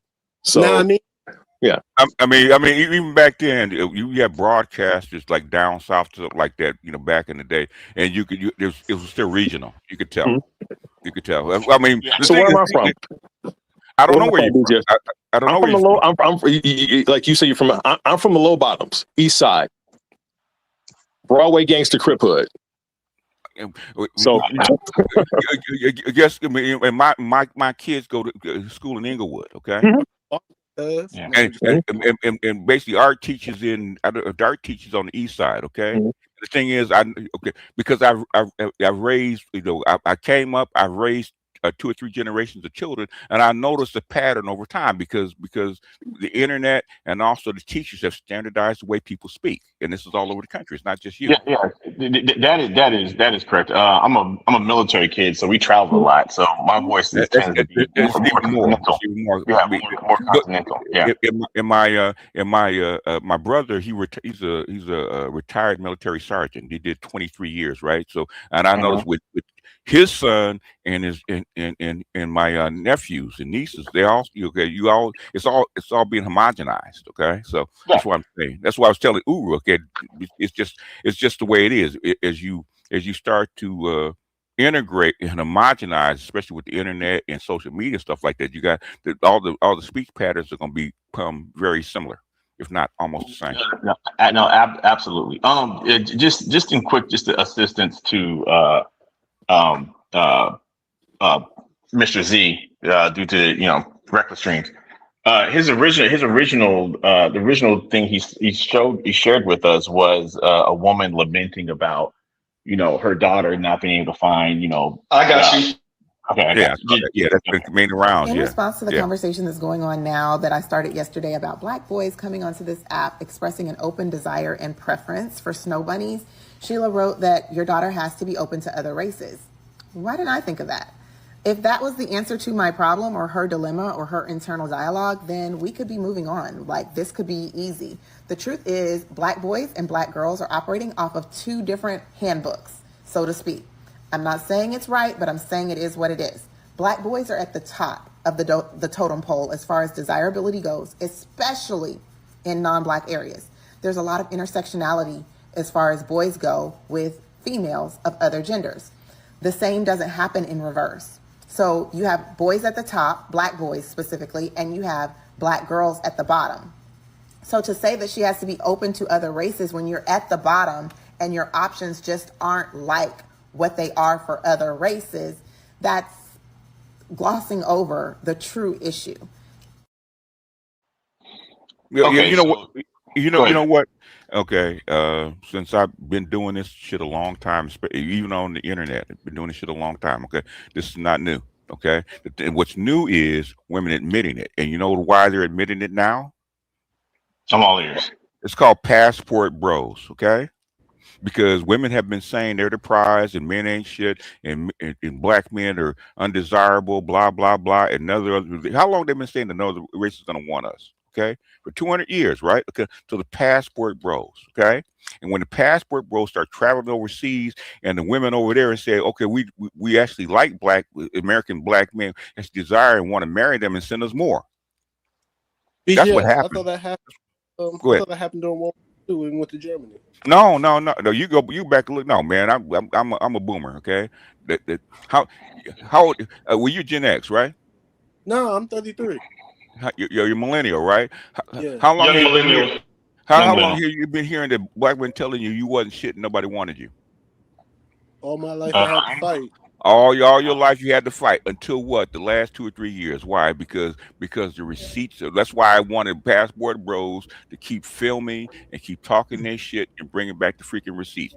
Now the receipts are coming back from white women and from Asian women and from Latina women and whatever kind of women, right? And African women. Okay, that Black American men are desired. And guess what? When the weight of the evidence come in, guess what they're gonna say?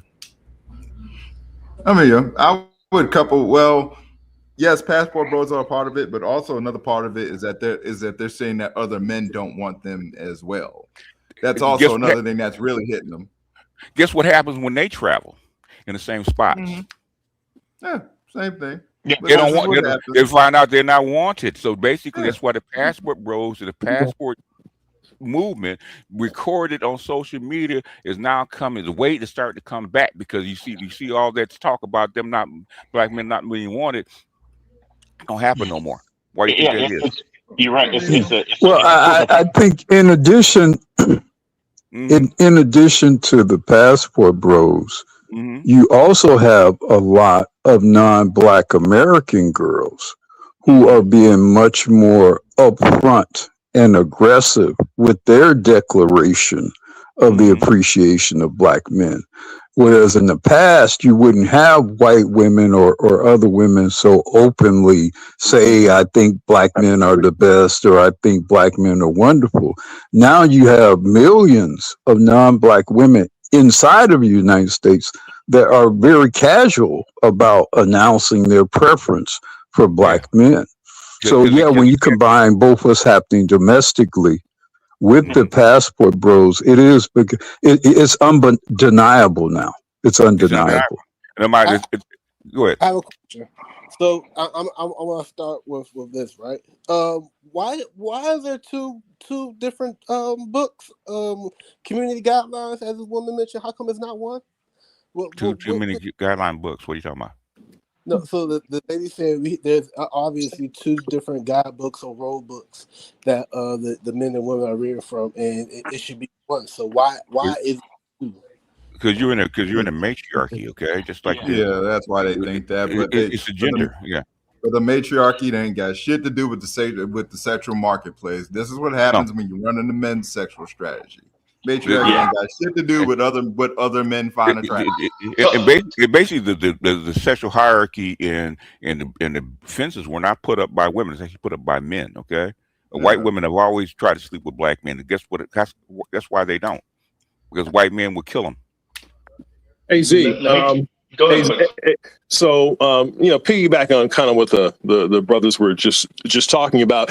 You mentioned something about being girls and boys being moved out of predominantly black areas, and obviously that shows up in different ways. It can show up as black parents moving to the suburbs and putting their kids in suburban schools, or it can show up as maybe they're getting bused to suburban schools.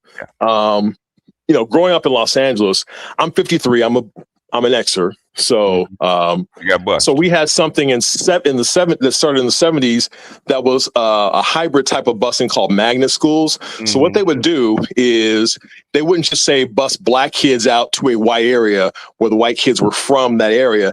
But let's take a place like Eagle Rock or Pasadena. They might have a theater program, and black kids from the hood would go there, and the Jewish kids from the from the west side would go there, and then maybe some Mexican kids from East LA, and they would all congregate with the kids who were the local kids from the neighborhood. And that happened. That was multiplied and scaled around the county. And so, with a black boy like myself growing up in South Central, I get bused to a place like West LA, and then I come back to my neighborhood. So it goes back to you start to compare and you contrast on a daily basis. You went to school over there, okay? I know where you went to school at. So I grew up in 47 Broadway. So we have a magnet program in Florida too, by the way. I know. There's two reasons that I went to Palms. So Len, my plan is like you get the boys get to compare and contrast, and to piggyback on what Vince was saying, that's how you get a girl like Lauren London with a black mother and a Jewish father lusting after thugs, right? Like Lil Wayne, right? So, she grew up in Pacific Palisades, by the way. She didn't grow up in the hood. Okay. You're a little young, and there's a reason that happened why you have upscale girls dating thugs. Okay, it's called the crack era. That's what changed the whole game, because before that wouldn't happen. You wouldn't have a chick like Lauren London growing up in Pacific Palisades dating a thug over in South Central. Okay. It was so one. So Lauren London is a real life Nunu. Can we? So Lauren London is a real life Nunu. Can we make an agreement here? Wait, everybody, wait. Let me. 1 second. 1 second. Go ahead, BGS, and then we got Black Luther. I'm gonna tell you, bro. Okay. I'm gonna tell you, when I first saw cocaine, that was in 1978. When I first saw crack, my partner was mixing it in his house. Okay, before they actually put it on the street. I grew up. You know where 94th and Vermont is, right, bro? Of course. Okay. I mean, Freaky Ricky Ross grew up on 93rd. Okay. He grew up on Flower. He was A-Tray. No. His house where he grew up in was a 93rd in Vermont. Okay. 83rd. 83rd. No, it was 93rd. Go look it up. Because I did. Okay. We would have gone to the same middle school had I not been bused. Okay. And he's a year younger than me. Okay. I know what I saw. I dated them chicks. I saw them chicks come off the hills because I went to, you know where Westchester is, right? I went to Westchester. I went, I was okay. Can we get something out of the way? I respect you, BGS, but what I'm not going to allow you to do is sun me. I'm not going to let you sun me. You're a little young. Stop. You don't have to back off of that. You got to back off of that, brother. Hold on. Okay. How old were you when the crack era started in the 80s, man? What do you mean? How old was I? I was 10 years old. I told. So what? My godfather Eric was a shot caller. Okay, I knew him up until everything you know about crack. I know about crack too. No, you don't. Okay, I'm a little bit young in terms of the 60s and 70s. You can't. I can't tell you nothing about that. But in terms of the 80s, Can we do this? Can we do this? Okay, hold please? on. Let's get it twisted, man. Because trust and believe, when you grew up in the 70s, and you see them poor ass dudes that wearing the Kroger sacks. Okay, they can't date those kind of chicks in the 70s because they ain't got no fucking money. Okay, they ain't got no money. I saw the switch. That's what it wasn't just about money. It was about the gangster swag. Okay, dude. All right. It was about the gangster swag. No, it wasn't. It was about the gangster swag too. Okay, because I saw dudes who had that gangster swag pulling white girls on the West Side. Okay, not because they had money, but because they were different. Okay, now you're telling me because you were out of school by the 70s or by the 80s. I'm sorry, I was still in school. I saw it. So there are things I saw in the hood and in these schools that you did not see. Okay, dude, I'm trying. Both you old guys need to get along. I'm trying to. Okay, the thing is, he's trying to sun me, and I don't like that. No. He the oldest nigga in the room. I'm 66 years. I've been doing this longer than him. I just don't come here swinging my dick. Let's do this. Wait, everyone. Let's do this. I grew up in the freaking hood. I saw what happened before the crack era. Okay, I saw what happened before the crack era. Let me do you this. So did I. We know. Firestone. Please, for the love of God, wait a minute. Black Uru had something to say. Go ahead. He was going somewhere. We didn't win all the way. Talking about that in South Florida. I'm in California right now in this conversation. Go ahead, Black Uru, because you said something. Man, go ahead, Black Uru.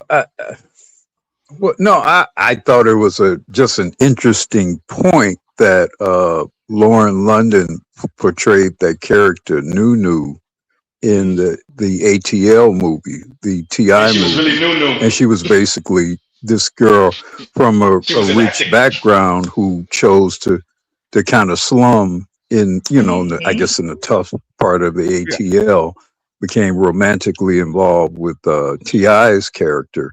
And apparently, as you guys described, that kind of basically mirrored her real life. She was a rich girl who wanted to, from a privileged background, who wanted to get down with, we saw who she ended up with. When we first started seeing that shit back in early 80s, we were stunned, okay? Because the same bras that would never come down to the hood and date a hood dude, okay? This exact same bras. Also, when these dudes were rolling in money, all of a sudden all that shit changed.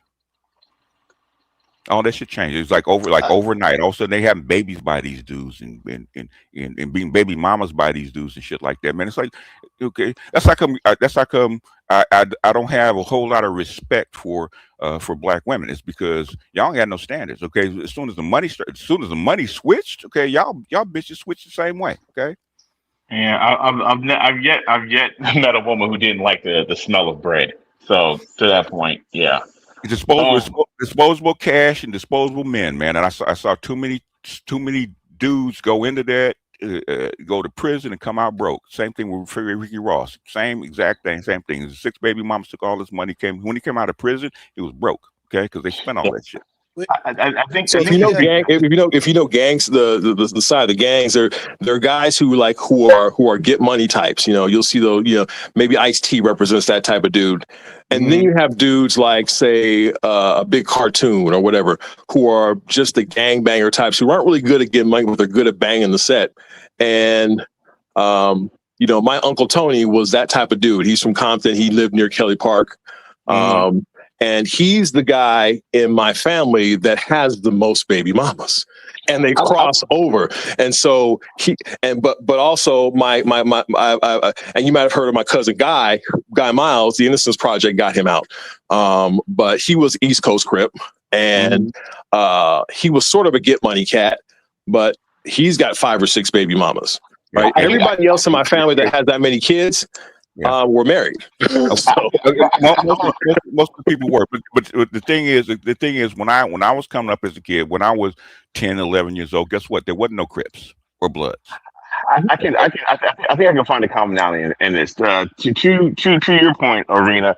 Yes, there are women who are always going to like dark triad men. Yeah, if you just a heavy and you toting around and you have a capacity for just being active, yes, there's gonna be a certain segment of women that are going to be involved with you. Full stop. To BGS's bigger point, the women did not start dealing with those dudes in mass until the money showed up, because there's not a woman on the planet that don't like the smell of bread, particularly fast bread. So you guys both in the same room looking at different walls. So I think we can find a commonality there. Moving forward. 100% agree. I 100% agree. I saw this shit from the fucking ground up. If you go back and hold on, can I finish? Okay. There's a show called Snowfall. Okay, if you watch Snowfall, even though they amp it up a little bit, Snowfall was exactly my life. Okay. That motherfucker was bust, okay? All he did was miss Ice Cube and Ricky Ross's life together. That's all he did, okay? I saw you in the background of the BGS. I saw you as an extra, but as soon as I saw him getting bust out to the valley and shit like that, I said, oh shit, I know what this is. Okay? Let me do this before you go, Vince. Because I don't want to read this. The Arena Revised Blue Sox got something to say. Do you mind reading this? Yeah, absolutely. Yeah, thank you for this. Z, who's this goofy wannabe Broadway gangster crip on the panel? Are you a square or a gangster? Okay, so I'm going to answer this question. He's legit. I can tell. Okay, I'm going to answer this question because, some people don't understand the nuance. I'm sure BGS does. You can grow up in a hood. This is how LA. Let me school you on gang politics, my man. Blue Sox. All right, you can grow up in a hood and not bang the hood. Yeah, you can. Okay, all right. Most kids are not gangbangers. Like most of us do not bang the hood, but we are from certain areas. Yeah. So that's why a square from the hood is different than a square from the suburbs.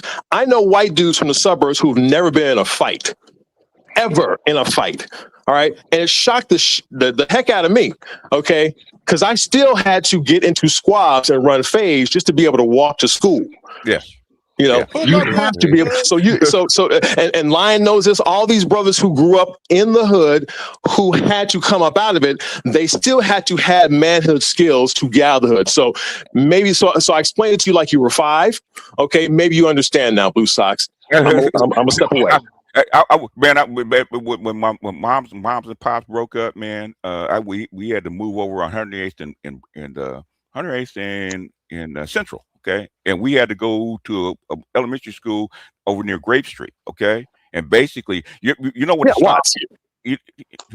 Worse than Watts. Okay, you heard about the Grape Street Crips, right? Okay, yeah.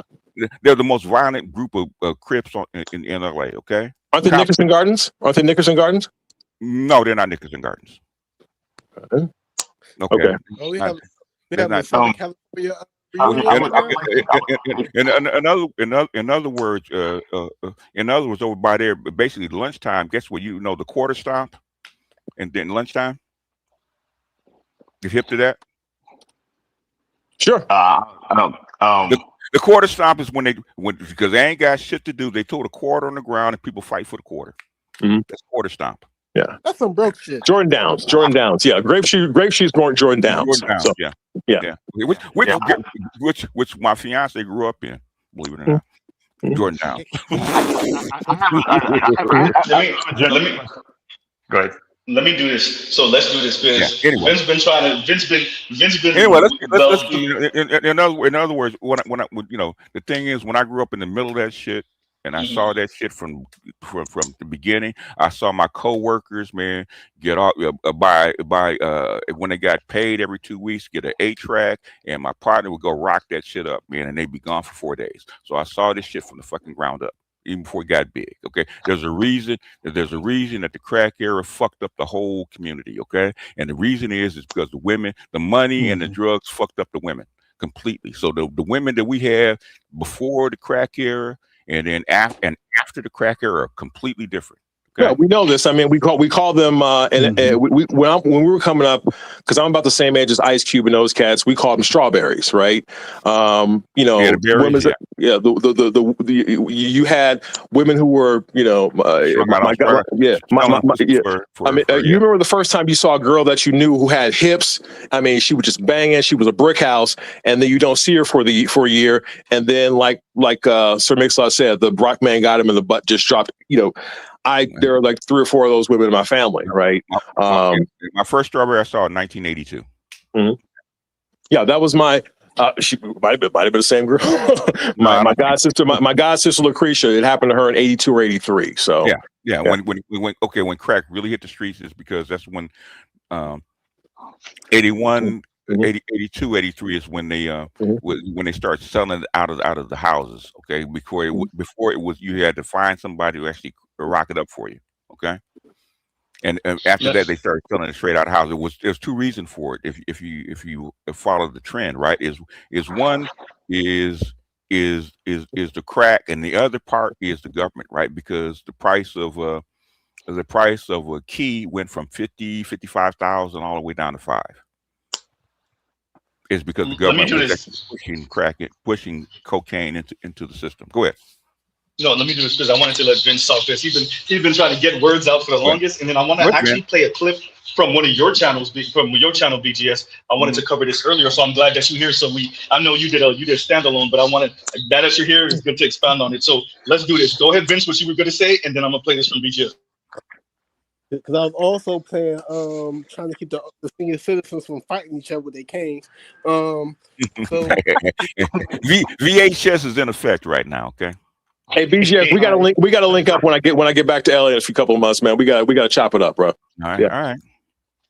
Yeah, y'all get senior citizens because my brother's like 2 years older than you. Okay. All right.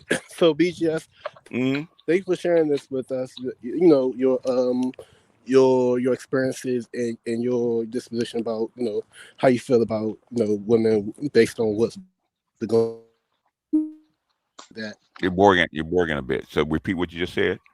Some other creators will understand your point. Yeah, you're breaking up bad. Yeah, you're breaking up bad. Yeah, you're breaking up real bad.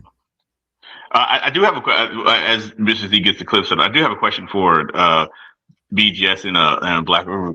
Do you find it apropos that the most deregulated women, which would be the Black woman, is in the most regulated environment as far as social relationships until recently? This is which is causing this volatile situation. I say that as being, prior to recently, Black men being involved with other women outside their race was kind of taboo within the past couple decades, which kind of buttressed Black women's ability to act the way they act due to the fact that nigga didn't go nowhere. Very true. Yeah, exactly. Because it's actually enforced. So what they really go ahead. I'm sorry. So my question is to you gentlemen who've seen over the past whole decades and generations of Black women. Do you think that the deregulation of the sexual environment for Black women is going to cause them to be regulated? Like the deregulation of Black men sexually is going to cause the regulation of Black women for them to compete. They will compete, but they will not be regulated. So that's going to take some generations, okay? Because it's embedded into the culture. Okay. So there's regulation in there. They're already being regulated too. They're already being regulated. Well, I think the social, what happened with respect to the laws and the courts, and as BGS say, the environment is going to largely dictate the extent and the speed by which they evolve, if they do it all. Certainly, the more you remove support systems and favorable hiring and school matriculation, as you remove, because I do believe, and I think if you look at Black people, we are an enduring people, men and women. And I do think the women are capable of adapting and evolving and perhaps adequately or sufficiently adapting and evolving. The problem is how much time do they have in the current environment, and the extent to which black men are going to just find it much more convenient for them to move on. I think that's where I don't think there's enough time for enough of them to evolve. The thing is, and this is something that if you go back, that's how come I focus on the Moynihan report and then I focus on the Kerner Commission, okay, is because black people were raised in a matriarchal environment in the South, okay, which is South and in rural areas actually lend toward a big, large, extended family, okay. Urban areas do not. And what they found is that when you move a black family and black people to urban environments, what happens to their family networks? They start to break up. Okay. I want to talk. So black people have a culture that's not situated to the environment that they're in, and that's what's happening. And black women have refused to adapt to it. It's because they want to clean. Even today, and you know, BGS. Go ahead, Uru. Yeah. BGS, I've seen in my own family across the generations that, you know, like my family originate in the Mississippi Delta, you know, home of the blues or whatever. When I look at the more recent generations, like my generation, the generation after me, and then even those that succeed them, those that stayed in the South did better collectively than those of us who went to Chicago and went to St. Louis and whatever. And it's a startling thing to see. The ones that stayed down South were much more married. They're actually better educated. They had military careers. They were much more, I'm speaking primarily from my mother's side because I'm closer to them. On my father's side, it's a little bit different. But certainly on my mother's side, the ones that stayed down South did considerably better as a collective than those of us who came up north in the second migration of the 50s and the 60s. Let me back you up on that. Can I back you up on that? I visited Charlotte, North Carolina for the first time 2 months ago. A cousin from my wave of cousins, she's about a year and a half younger than me. We both grew up in Los Angeles. We both grew up in South Central.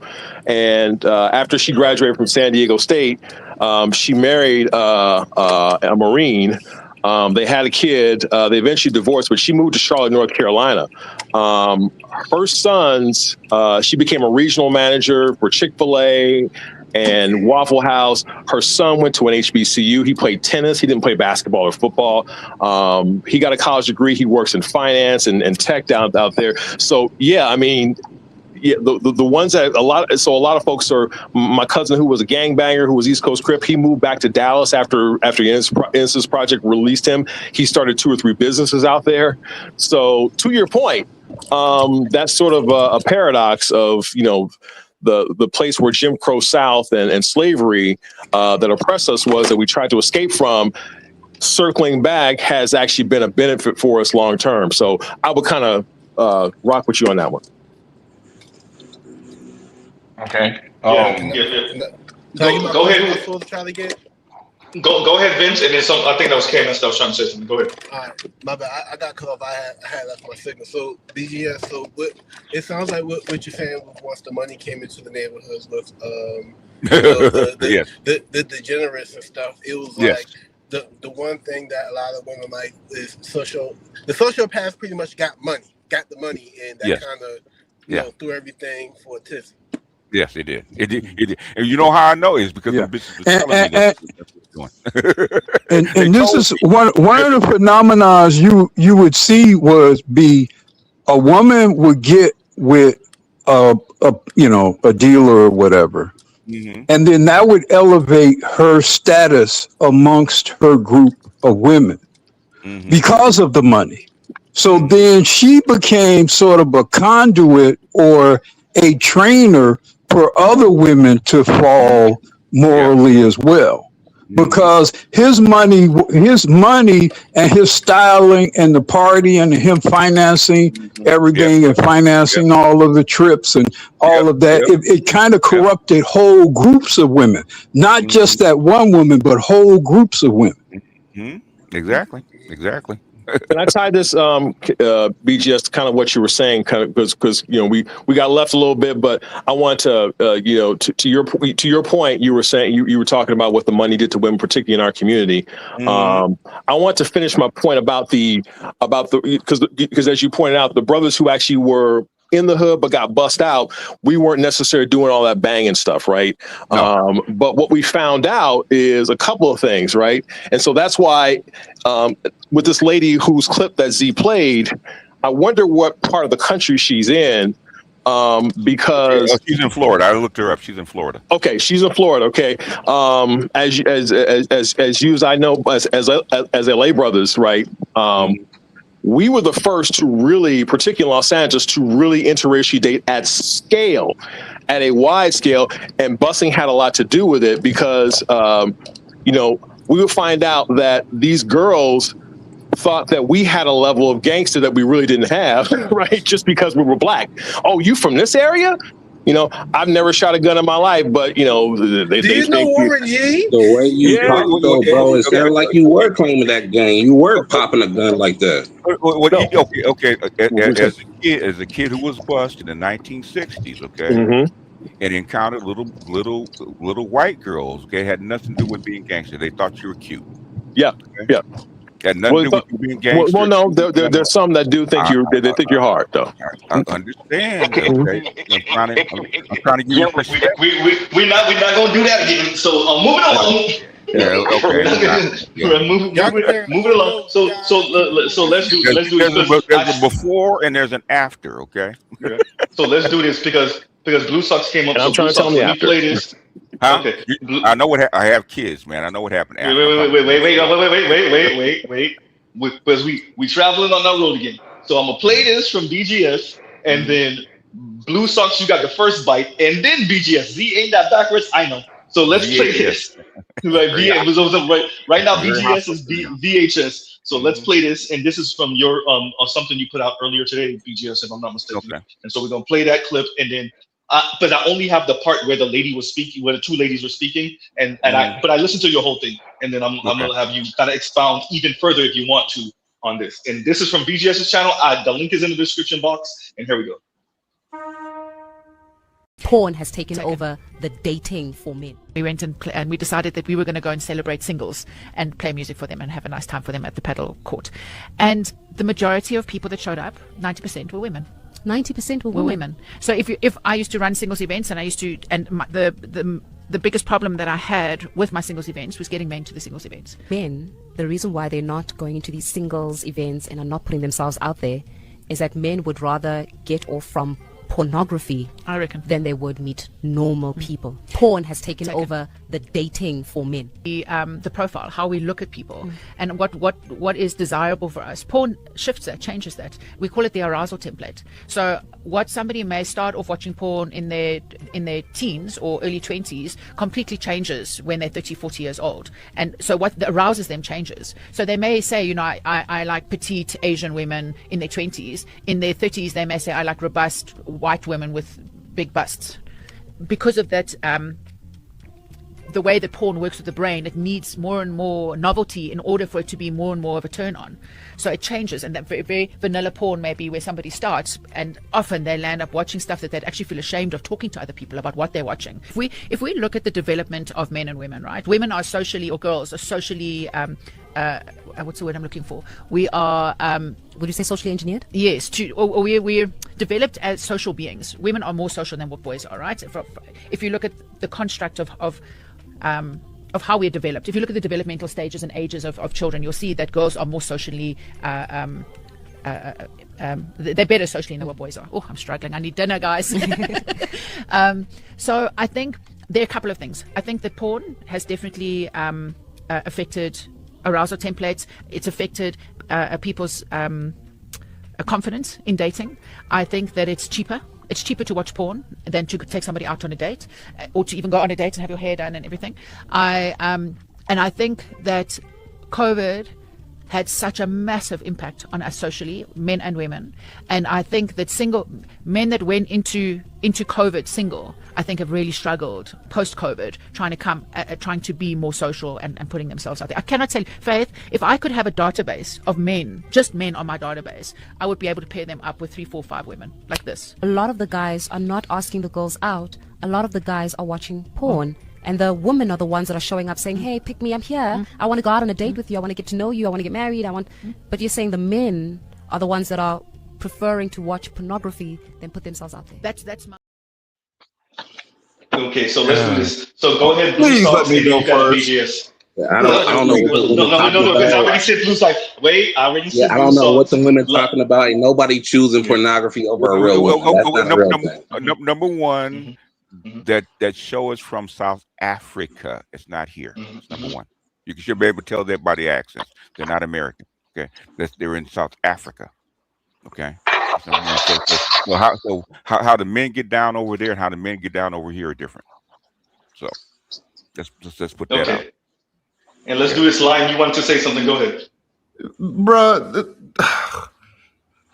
You broads are not attractive, okay? I'd hate to put it out there, but you broads are not attractive. Y'all suck at conversations. It's got way less to do with porn than to do with coming out and meeting actual women. The most actual women, you're not physically attractive and you suck at conversations. And men are just tired. Men are tired of putting out effort with no returns. There is a such thing as rejection fatigue. There is a such thing. And the price of meeting you and the price of going out with you has gotten too high. And and one thing she did say, and she kind of glossed over it, okay, is that COVID was a major event that changed the way men and women socialize, because it forced men to get off the drug, which is pussy. Okay. But there were couples together in COVID, and they broke up. We talk about that scale. So it wasn't just about but it's just to the point because she wanted to focus on like men not wanting to be out there. I'm like, well, there were people that were together during COVID, if you let me and finish they broke up. If you let me finish my thought, I'll bring it home, because the thing is that because they're taught about singles, they're not talking about married people. Okay, they're talking about single men, because married men don't go to mixers or singles events, do they? And they talk about mating, single people getting together and being picked. So they're not talking about couples that even though couples broke up because men found out the emotional labor they had to do for that chick when they're at home. Okay, instead of being distracted. But what COVID did was break men from that socialization that they needed to have a woman. Okay, and after about a year, they found out that they were happier, they made more money, and they didn't need that woman as much as they thought they did. And when you come out of monkhood, if you ever go into monkhood, I'm not suggesting that you do, but if you ever go into monkhood, okay, for 6 months, you come back, you're gonna find out that women actually irritate you a lot more than you actually thought. And the thing is, your price of irritation, your price of the patience you have to muster that you were trained into from the time you were your kid, okay, it's not there anymore. And then once you do that, then it said, okay, what's my return on investment for actually dating this woman? Okay, why should I pay $200 to get irritated by this chick? Okay, when I can actually get on my PS5, blah blah blah, and outsource whatever sexual needs I have. It's cheaper that way. Actually, the counter to that, BGS, you saying you wouldn't suggest going into monkhood. I would suggest men go ahead and get married and then see how you feel after that marriage. Okay, the thing is, okay, what marriage is not going to do that monkhood will do. Okay, if you're married, you're even more intensely you have a bigger not resistance. What do they call it? In other words, your resistance to irritation is bigger. It's because tolerance. No, I mean, well, no. What I'm saying is, I'm saying the after effects. I'm talking about after when the marriage. You endure what you endure. Those are two different. You go through that, the emotional labor. Those are over. Those are two different things. Okay, those two different things. Okay. I want to actually speak to something that you said earlier, BJ. So in other words, and I've had guys that were married. I've had guys that were dating, right? And when the COVID came and they have basically no female contact, okay, for 6 months to a year. I mean, no female contact. They didn't have to date them. They really didn't talk to them that much. Blah blah blah. And when it came out of it, they thought their tolerance levels to the irritation were a lot lower. And when you come back to and you start listening to these chicks that you haven't listened to in a year or year and a half, a year, 6 months to a year, okay. And now you look at her as she really is, and not the lens that you were trained to. Because as a boy, you're trained to tolerate little girls and girls in high school and adult women. And if you get married, your wife, okay, there's a certain tolerance that you have to have, certain patience you have to be married to a woman, okay. And you've been married, right? Ben? Yes, I have. So in other words, to have a wife and kids, you got to have a whole lot of patience, and a whole lot of tolerance to be in that. The irony of that is, I had gotten divorced right before COVID came. Like I was like fresh into divorce, like when COVID like officially like we got shut down. And so when you went cold turkey, you came back. Didn't women irritate you? Irritate the fuck out of you just talking to them? Not at first, but then I started noticing some things, and that's when I found this. That was ironically the very same time around this time I found this space. And I had questions, and then there were certain questions that in my interaction I was like, yo, what the fuck is going on out here? Real quick. Let me do this, and then you got to So what she's saying about COVID that she glossed over is the defining event where 70-80% of these guys turn what they call MGTOW, okay? Yeah, but it had nothing. Event. Yeah, but that's also why I say like it had nothing to do with porn, bro. Let me say this. Everybody. Wait, everyone, wait. Like, share, subscribe, hit the super chat. We got 140 some odd people listening, and we only got 94 likes. So like, share, subscribe, hit the super chat, everyone. And I want to say something with BGS. If you got it, I promise you got it. And right, and Vince, you got it after me. Let me say this. So, hold BGS, you spoke about how this got expensive. And you know, why would essentially it was like 5 or 7 minutes ago. But yeah, I want to say the expensive is not just the money.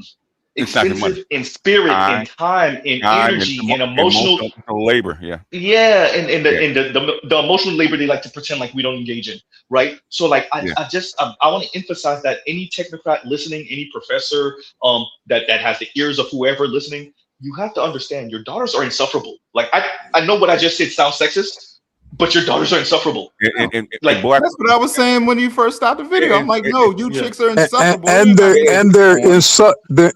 insufferability quotient is increasing as the estrangement widens between men and women, because they become even less accustomed to even dealing with men.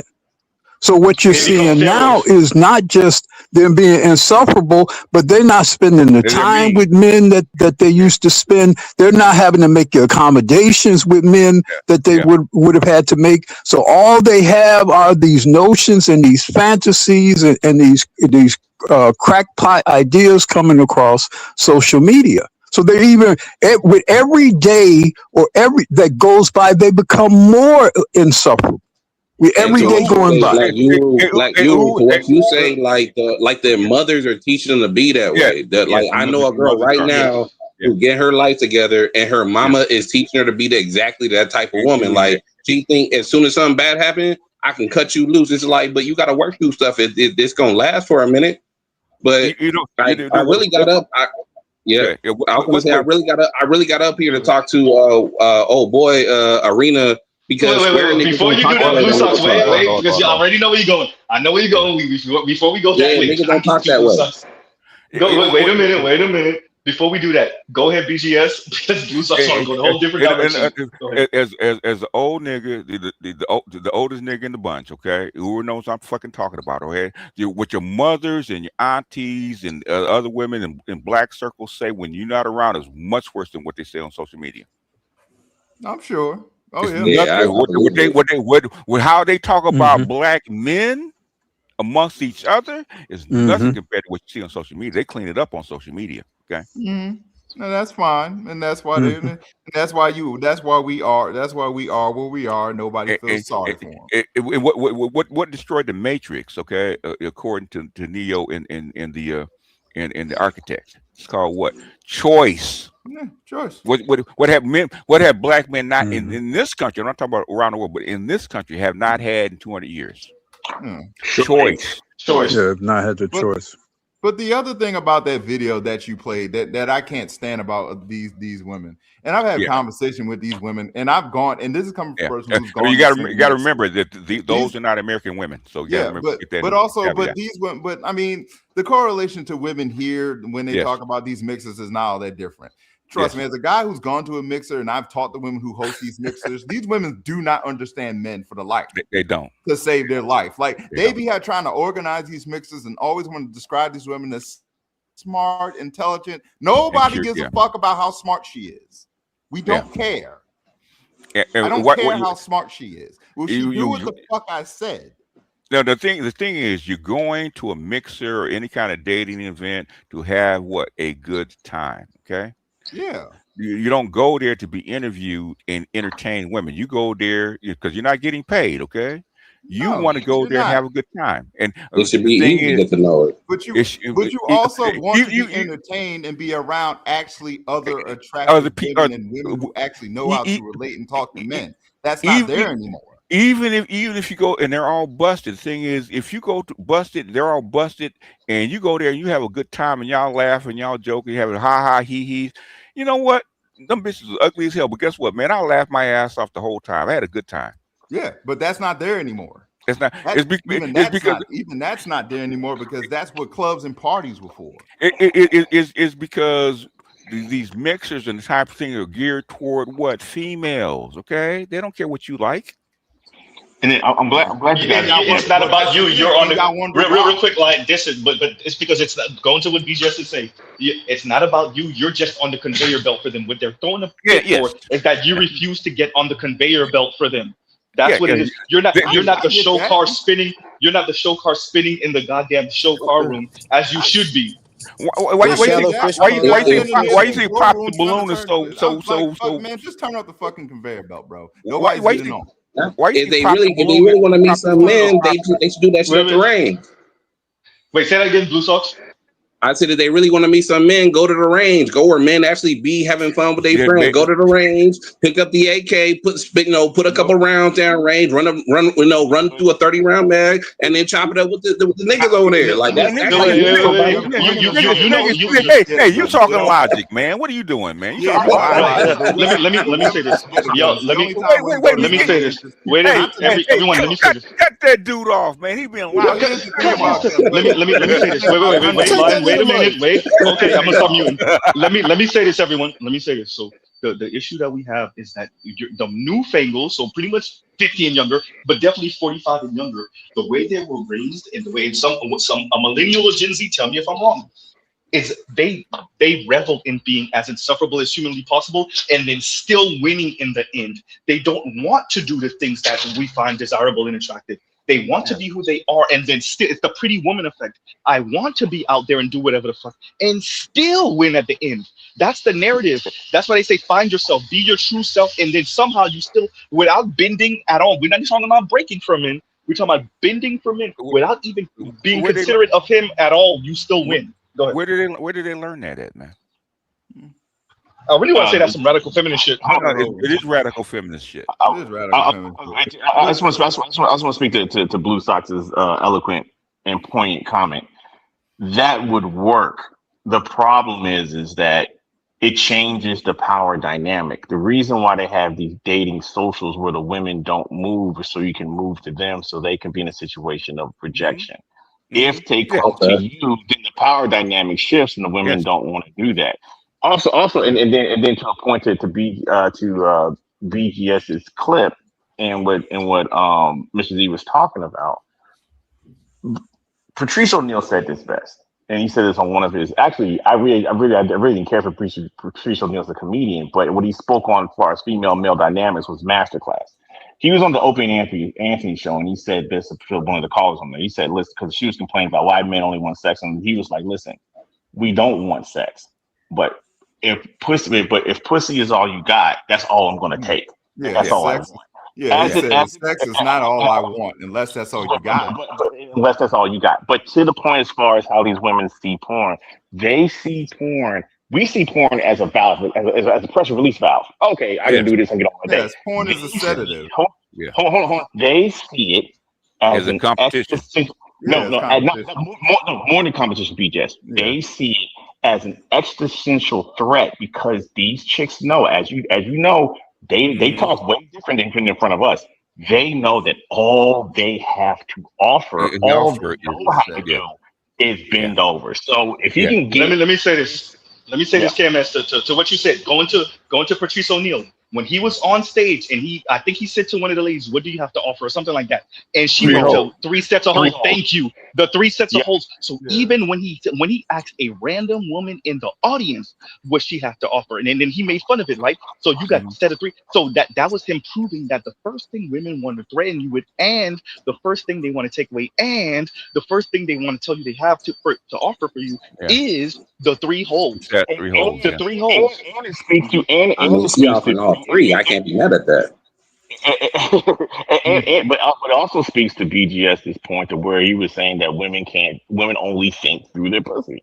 So that being said, of course they would see porn as an existential threat because these chicks, and Black people can attest to this. These chicks ain't cooking no more. They ain't cleaning no more.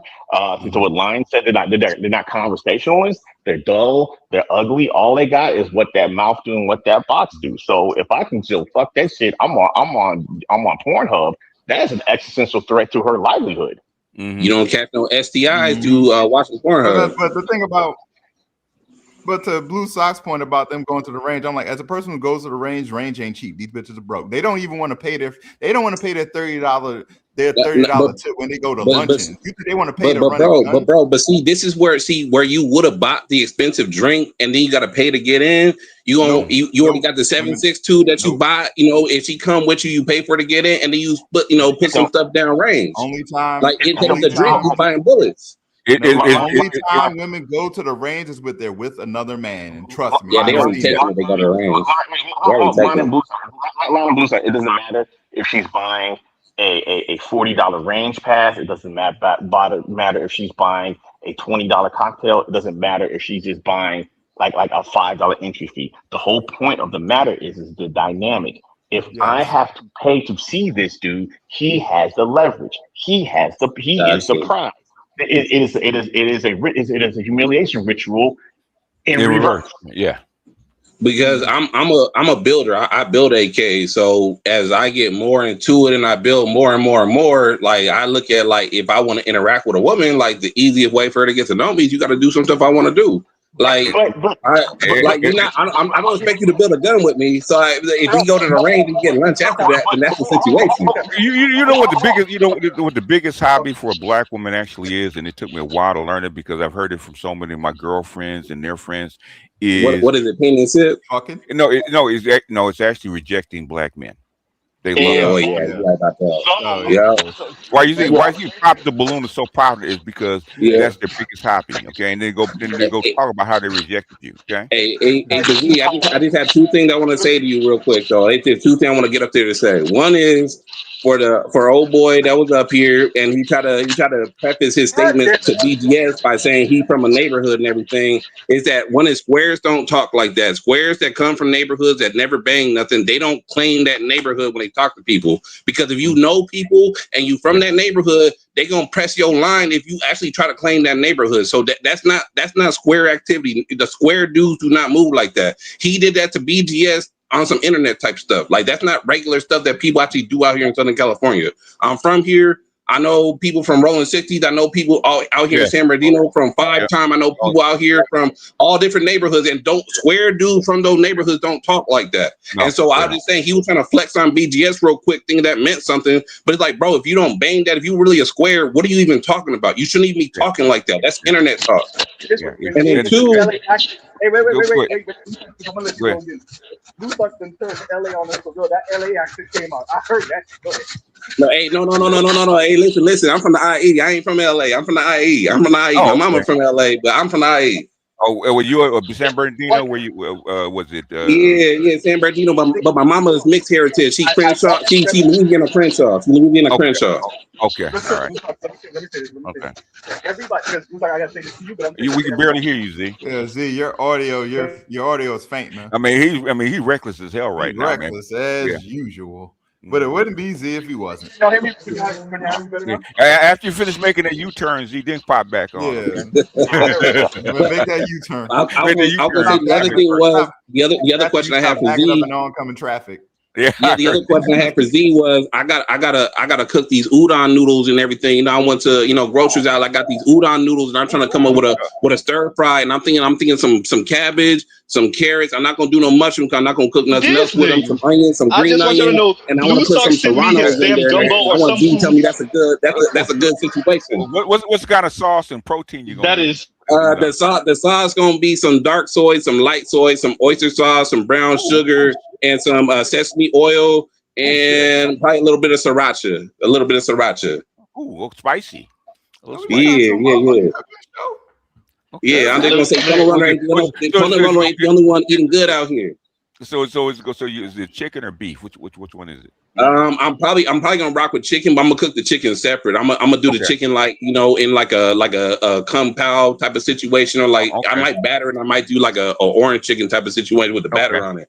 But I want to do my udon a certain kind of way. I just say if the serrano's too much with the if I got the onions and the green onions and the carrots and the garlic and the ginger. Wait a minute. BGS, we ain't gonna let Blue Socks turn into. I mean, Blue Socks over here bragging. What should I do, Z? What should I do? And you gonna put sriracha on top, man? That's I gotta put some. If the serranos don't hit just right, I gotta put sriracha on it. How we gonna let Blue Socks turn into Tunnel Runner 2.0 with his bragging ass? I'm just saying, I'm not doing it in Colombia though. I don't got no plantains nowhere. I've got no plantains. You see what I'm saying? Sriracha might be overkill, man. Sriracha might be overkill. Yeah, but I got go to Garu though. I got go to Garu. Go ahead, Blue Socks. Go ahead. Hey, nigga, I don't want to see you running for the water, man. Okay, when you but maybe a little bit of gochujang, mix it in there, dissolve it in the soy sauce and everything else, and then it's gonna have all the kick it need to have with the serranos that I'm gonna stir fry. Okay, all right. Because the serranos are enough, man. But you putting sriracha on top, oh man. Okay, all right, man. Yeah. Okay, you're gonna have heartburn when you wake up in the morning. That damn. Hey, that sounds like a Monday problem. I heard that. But yeah, that's all I wanted to say. That's all I want to say. I didn't like the way old boy was approaching BGS and everything, and try to preface his statements like that. Like that's not how square dudes be talking. I would understand it if he was the same age and he came up because, like I said, I'm in the hood. I saw this stuff as a 20-year-old man, 21, 22 years old, man. I saw this. I dated these chicks. So what he's saying, and I saw what happened before because I saw the switch. Okay, switch. Okay, and them dudes wasn't getting chicks like that, man. In the 70s, okay, they wasn't getting chicks like that. Okay, they started getting chicks like that because when they got the money. And you know this because you probably from the hood, right? When they first got the money, they went fucking crazy. They was banging 5, 10, 20 chicks, man, all from all different classes and getting them pregnant. So they were completely nuts. Go ahead. And then the square dudes had to come in and clean up the mess. Okay, go ahead. Let me ask you this question, BGS. Are you going to cover? That situation over there in that place over there, that them small, the small. Those sites of Europe and the Middle East doing? Are you going to come on your Patreon? It's going to be that's going to be front and center. Yeah, you got to go behind the wall on that one. I just want to know, what are you shooting for tomorrow or? No, it's going to be later on today. Oh, goddamn! But isn't Dr. T streaming later on today too? He's scheduled. So I heard. I always put my Patreons on Sunday if I can. Okay. So I'll damn. That's gonna be tough. Okay, so I'll try to. You can hit it on a replay, but the thing is, unless you want to ask a question or two, you can ask when you come in at 5. You can ask a question or two. Okay, that's the plan. Because I was talking a little bit about it on AB's channel about the Supreme Leader and my thoughts on him, and then. What's his name? Came right behind me. Said, your thoughts on the Supreme Leader and that kind of stuff was 100% right. There's a whole lot of stuff going on.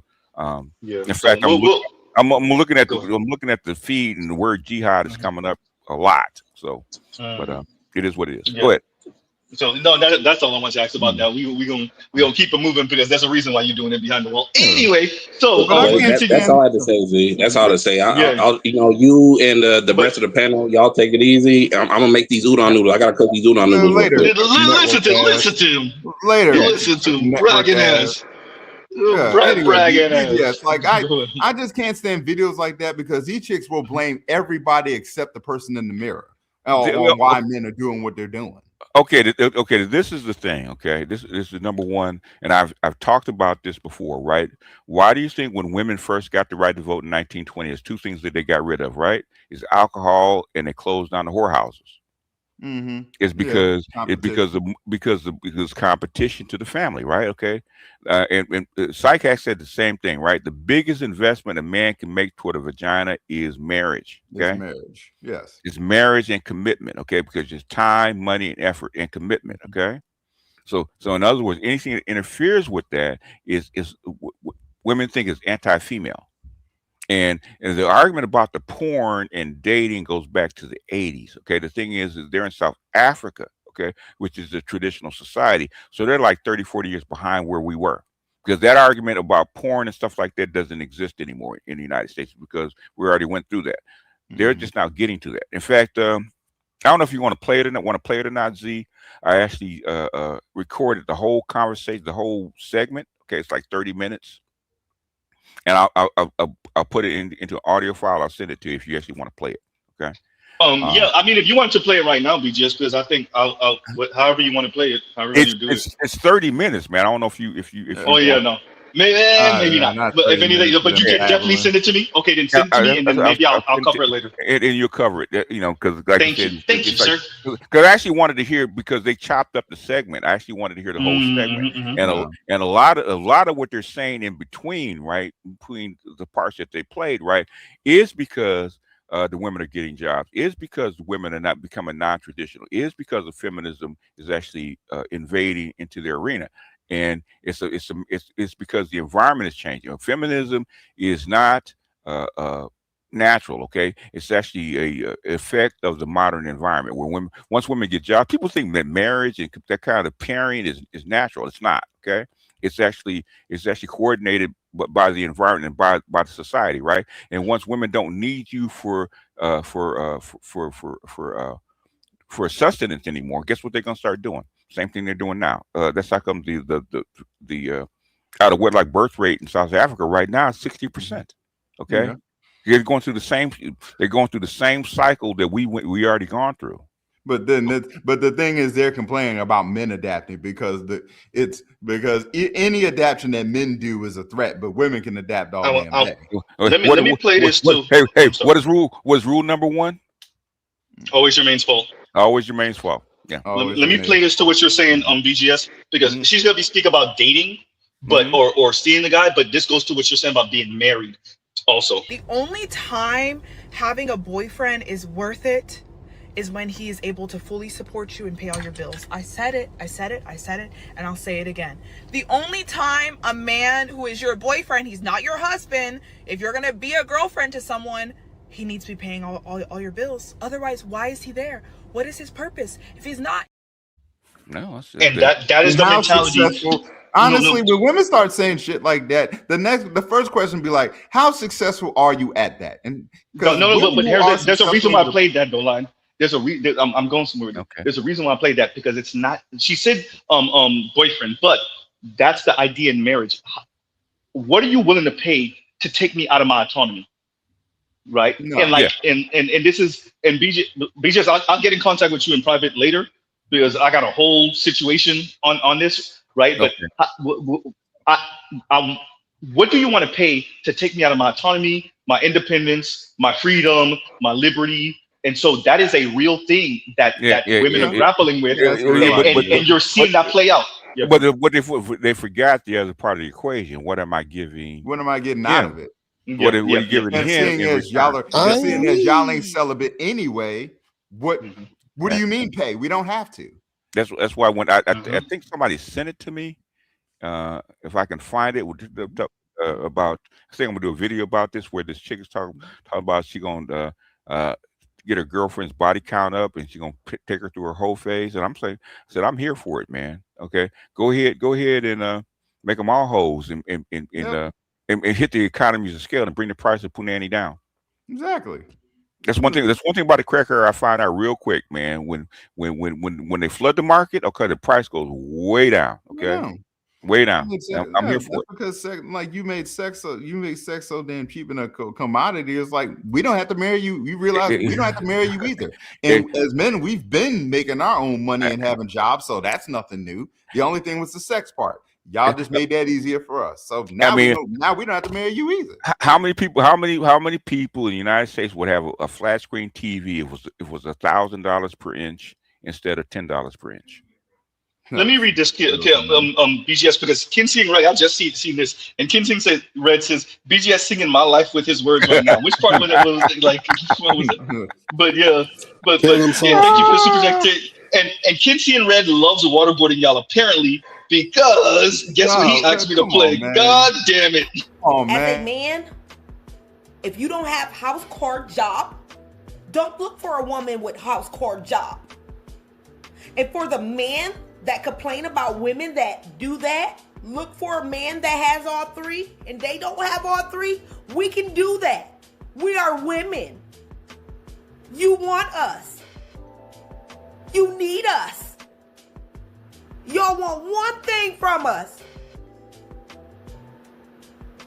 And mad because we boss y'all around because you're a fucking servant. You're a provider, right? You're a protector, right? You're a security guard and you're a goddamn assistant. Know your place. Stop being contradicting. And bow down. Because I'm sick of it.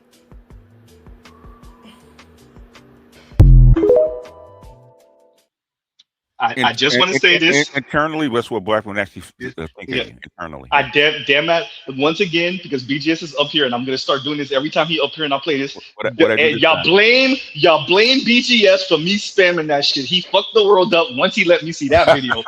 He fucked the world up once I saw that video. Y'all should ask BGS. I was like a track feed. I was like BGS. I need that clip. I remember that. That is the linchpin of this damn channel. You ain't got to play it though. Hey, the funniest thing in the world is when Line registered that I was about to play it. He was like, "No, oh God, you can that's right, right, exactly." But I'm not. So far this year, I have not spammed it as much as last year. There's a reason I play those clips in sequence when every show I want to get it embedded into men's heads. Okay. I mean, we get it. Y'all Negroes are hard headed. Y'all will not believe. No, it's not us. It's those Negroes that were sitting at that damn table with Conscious Lee and them. It's not us anymore. Them Negroes are actors. They're getting paid. Okay. I don't know about that no more, BGS. No. Okay, two of them guys are actors. The main two guys are actors. I didn't recognize that other guy. The brown skin dude. Go back and look. The light skin, the LGBTQ brother. No. The what is it? The red bone brother with the brown eyes. I recognize Brown. He was actually Issa Rae's Insecure the last 3 seasons. Okay? Oh yeah, I don't know about that, BGS. I think go look it up. Actually go look up Insecure the last 3 seasons, and he was Issa Rae's boyfriend. Okay. Let me do this. BGS, do you mind reading this, please? Because you're the one who messed the world up with that clip. Go ahead. Said Munchkin don't bother me at all. Z ha come Z. Can you do better than that? Well, wait a minute. Before you go line. Hey, not Camus. Better you. Hey, that sound like a challenge. Do y'all really want me to do it? Do y'all really want me to do the craziest shit they ever said? Because man, just not gonna be on my channel for that one. I'm gonna go straight to those goddamn neo-Nazi divestors. You don't want me to do a whole stream on the craziest shit these sisters done said, these black women done said. But that's what we gotta go check out Cynthia G. We gotta go back to the Cynthia G and divested zealot days. Just like the woman, just like that female. Anyway. It's like the female said, she's telling, can you mothers stop teaching your boys to hate black women? Okay. Yep. Yeah. That's the matriarch. In other words, it's Jermaine's fault to a point, but seeing is when it comes down to the fundamental shit of how kids are raised and trained, they think it's the women. Okay. Let me do this. Right to your mama.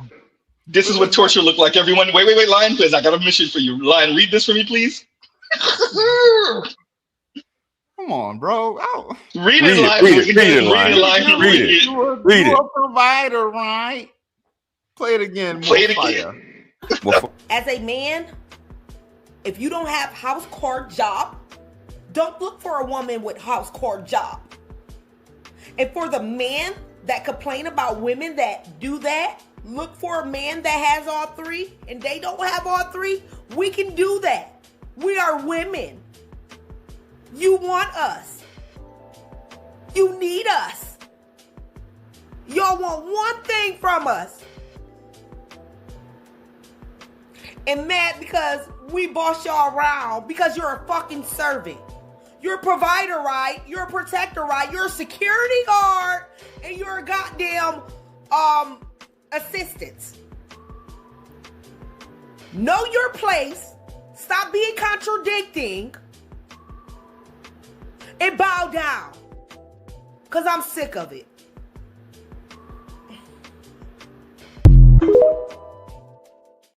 The clips of what the chick talked about the black sons that not dating snow bunnies. I'm actually gonna use that is because they're finally admitting that black men are the prize. Okay. Z. Yes. Wait, everyone. Wait, Lion. Give me 1 second. Say that again, BGS. I missed that.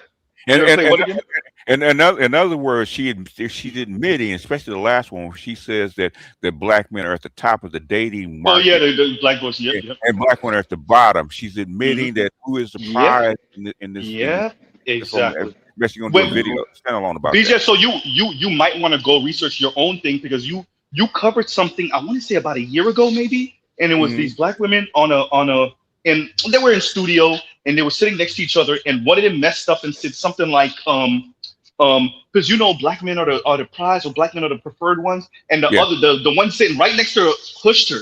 Well, I said it again, shushed her. I said pushed her again, shushed her. Right. So so there's a couple of these clips surfacing more and more now, where as you're saying, black women are admitting like, God damn, we got a problem because black men are if both of us are to date out, he's more likely to end up somewhere than I am, more than just getting price. I mean, the thing is, that's why I know people like FD Signifier are fucking liars, okay? You look at the stats every day, but you set up and lie, okay? The marriage stats pointed out there's 2 million more black women, okay? How come black men have more marriages? By almost 1 million. That's why. Well, watch this line. You know what he's gonna say, BGS? What? Patriarchy. Okay. No, I'm not joking. I'm joking, but I'm not joking. Yeah. It's the patriarchy's fault why they're the biggest and the most single mother. Okay. So in other words, matriarchy for black women is not working. Yeah. In other words. So if patriarchy works and matriarchy is not working, why are you using matriarchy? Yeah. If you give it a chance, it might. Yeah, no lie. I mean, no. Why are you joking? I mean, that's really what he's trying to argue. Thank you. What he really trying to argue is, and that's pretty much what Ed backed him down to say on Bernard Riley's channel, which is black men can't do this by themselves. You're gonna need a black women, and because you can't lead yourself, not in this white supremacist society, which I understand, but still. The myth is, and this is the myth that they always try. That's how come you have people like Munchkin talking that shit, right? Is because they have to believe that we need them, okay? And the fact is, when black men have choices, we don't need you. I've been telling black men that forever, right? You need them because you want them. You don't need them, okay? You got 4 billion coochies on the planet. You don't need them. No, I need my PS5. That's what I need. Hey, Vince, your PS5, your Tesla house, and your e-bike, and you're good. I need my weights too, and I need the gym. Yeah, wait. and her not to be there because then again, that's the beauty of it. Y'all don't work out, so I don't need to see you there. Hold on, let me see if I can find the picture. Okay, this is Vince. Okay, good. Hold on. Probably you talking about Lion, but Vince, go ahead while BGS looking Oh, for the yeah, we're picture. gonna talk about Lion. Yeah, Z, this Yeah. is Lion. Z, Go ahead, pull it Z, up. I've been, Go ahead, pull it I've up. been, Okay. Z, I've been trying to pull it get up. What you you got? to pull up the That, my wife that, and kids skit. I seen you like that's every few Lion. months. That's Lion What, right there. Okay. BGS, if you don't mind, could I use this as No, I can't see it. It never thumbnail refreshed me sometimes? yet. Hold on. I'll I send it to need you. I'll to send it. please. Thank you I so much. got Hold on, it didn't 3 of refresh them. me yet. The guy in front of that's the guy in front of the Tesla house, and then Hold this on, I'll one. turn it down. Yeah. And let me Yep. also do this. Yep. My Louis, play if you came that listening, small though. I need you to remix this too, if you don't mind. Louis, I'm gonna get the one from BGS if you don't mind, and I also need you to remix this if you're listening. Shout out to I'm Red not Pill gonna Sleeper lie, Cell doing the Lord's work. my TV is dead ass a 65-inch though. My TV really is a 65-inch. It really is. So I'm spot on, right? It really is the 60. My TV really is a 65-inch though. If they could set up your environment and this is what it looked like, I think you'd be happy.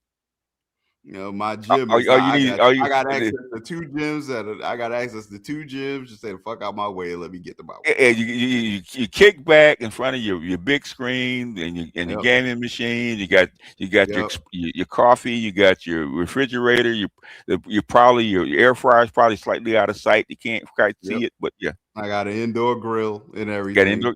Yeah. I got an indoor grill. I don't. So what do you have, man? Besides pussy, you got a view of the city. Look at that. And thank you for that. No placeholder. Thank you for that with the rolling emoji and the laughing because he tortured y'all again with the goddamn munchkin. But that is Vince personified. Okay. Yeah, that's Vince. He's younger. That's Vince. That's me just a little bit. No. Vince is in a relationship. That's Lion. Yeah. You mean that's Lion. That's the Lion. I'm sorry, Lion. Yeah. I'm in an I'm just a active little bit bigger, relationship, and I have a beard. She's walking with me. I have a beard. Yeah. But I do have the setup would be the same though. Yeah, the setup would be the setup would definitely has to be the same though. I actually have been thinking about buying a smaller fridge. I actually been thinking about buying a small fridge. Hey man, look on Temu, man, where they actually have furniture designed for smaller homes, tiny homes, where they actually ship the whole setup. Start looking into that, man. I actually saw one. They have this coffee.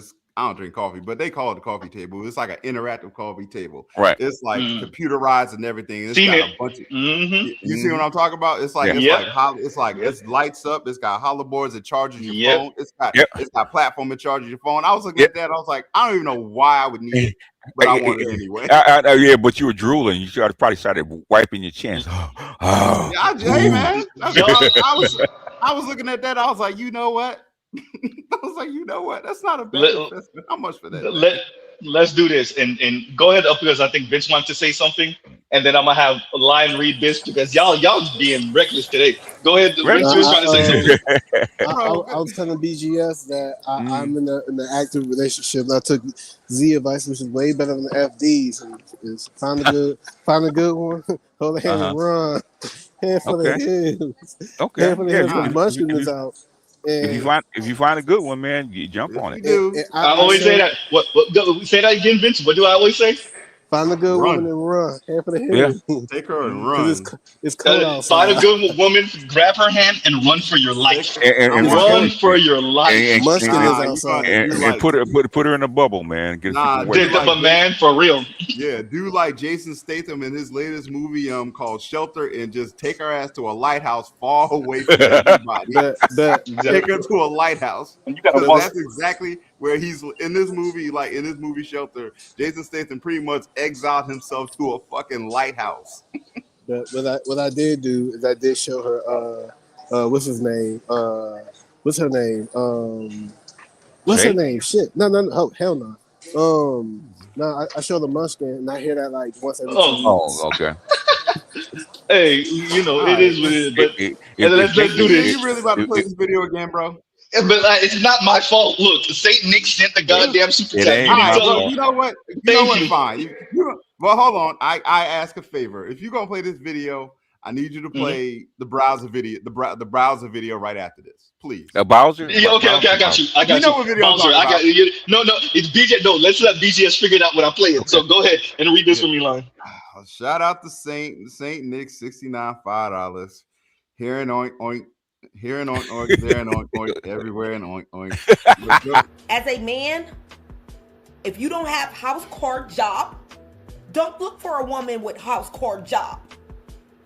And for the man that complain about women that do that, look for a man that has all three, and they don't have all three. We can do that. We are women. You want us. You need us. Y'all want one thing from us. And mad because we boss y'all around because you're a fucking servant. You're a provider, right? You're a protector, right? You're a security guard and you're a goddamn assistant. Know your place. Stop being contradicting. And bow down. Because I'm sick of it.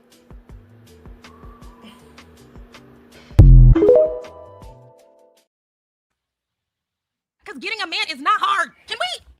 Truly. Okay, no matter what happens with my relationship status, getting a man is not an accomplishment in 2023. And it also pisses me off. And this is why, like, Brittany is really fucking setting the free 30-something women the fuck back, okay? You're embarrassing us.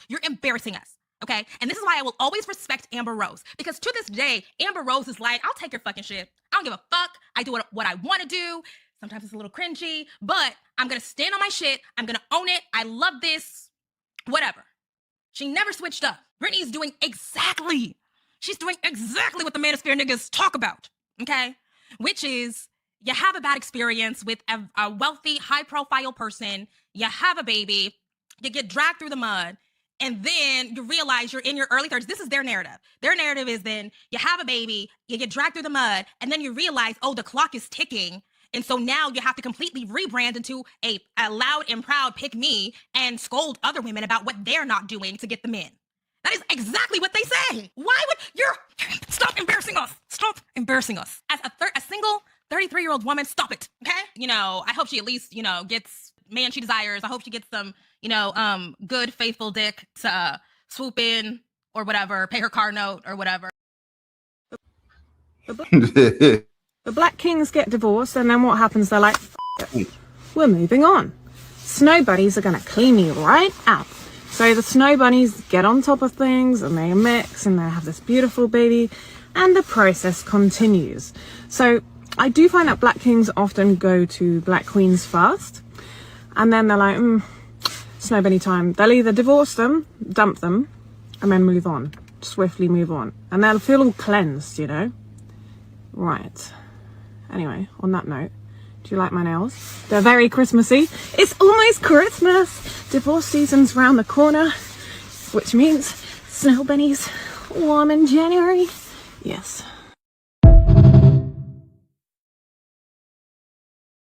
There you go, Lion. Terrell cleaned everything up. Terrell cleaned everything up at the end. Thank you. Like you keep playing that damn rhino looking with her window on the wall. Think I ain't peep that? No windows on the wall on the right, trying to talk about you gonna do this and do that. No, what you gonna do is fix your window. Oh man, badass. Yeah, and Krabby Abby says when she says I will always respect Amber Rose. Once again, it's the negative liberty. It's the autonomy. It's Amber Rose. It's Amber Rose playing a particular role. It's Amber autonomy over everything. It's Amber Rose playing a particular role. The middle finger up to men, but I still was with Kanye. I still was with Wiz Khalifa. I still was with 21 Savage, and I still was with dude that Cher took. Well, see, you know the irony of that, because she did that video years ago. Years later, Amber Rose was just on a Republican speaking forum. Thank you. Yeah. Amber Rose don't get it. She was just on Republican speaking forum last year. Or was it this year? But you know what's great about what you're saying, Lion, is that you're proving that's what the autonomy does. In other words, Amber Rose also doesn't have a sense of community, and I'm not saying just because she's Republican, but still, she doesn't have a sense of community. She doesn't have a sense of maybe being tone deaf. She doesn't have a sense of none of that shit. So she's just out to get hers, which is okay. But so just like what out to get hers mean doing the slut walk, on the other side of that is going to the goddamn Republican convention and talking crap. Yeah. You want to act like a mercenary? Fine, you get mercenary. Bro, I couldn't say no better. That's what mercenary look like. You don't get to act like a mercenary. Then want to talk about diplomacy. Nicki Minaj do the same thing. No. Yes, she did. She just did that. Yep. She was just there. And she got paid because she got out of that lawsuit. Mm-hmm. She definitely got there paid. You go. And that's what it is. You don't get to act like a mercenary. Then want to talk about diplomacy. Anybody? Good question, Lion. How's Amber Rose doing right now? exactly what the manosphere niggas be talking about. exactly. What is that, Z? All of a sudden they were all professional. Now we're the manosphere niggas. Okay. Well, because I just laughing because number one, because 20 some odd percent of black men voted Republican or voted independent this past election. Number one. Number two, that scares the hell out of them because the black vote, as you know, BGS, matters because it's in aggregate. If we start splintering off, then the Democrats are fucked. Especially if black men start splintering off. Even bigger though. But the thing is, it's funny to see academics. It's funny to see. Go ahead. I'm sorry. Not the Gen Z, but also just a couple of that, not to cut you off, BGS, but also the Gen Z exit polls, over 50% voted for Trump. Yeah. Gen Z. Yeah. You mean the whole Gen Z, or you mean the young men in specific? Like young men, like ages 18 to 29 as a group. Yeah. It's a split. Yeah. What I'm trying to figure out is because I'm noticing the language shift, right? Is because you have academics using the word nigga.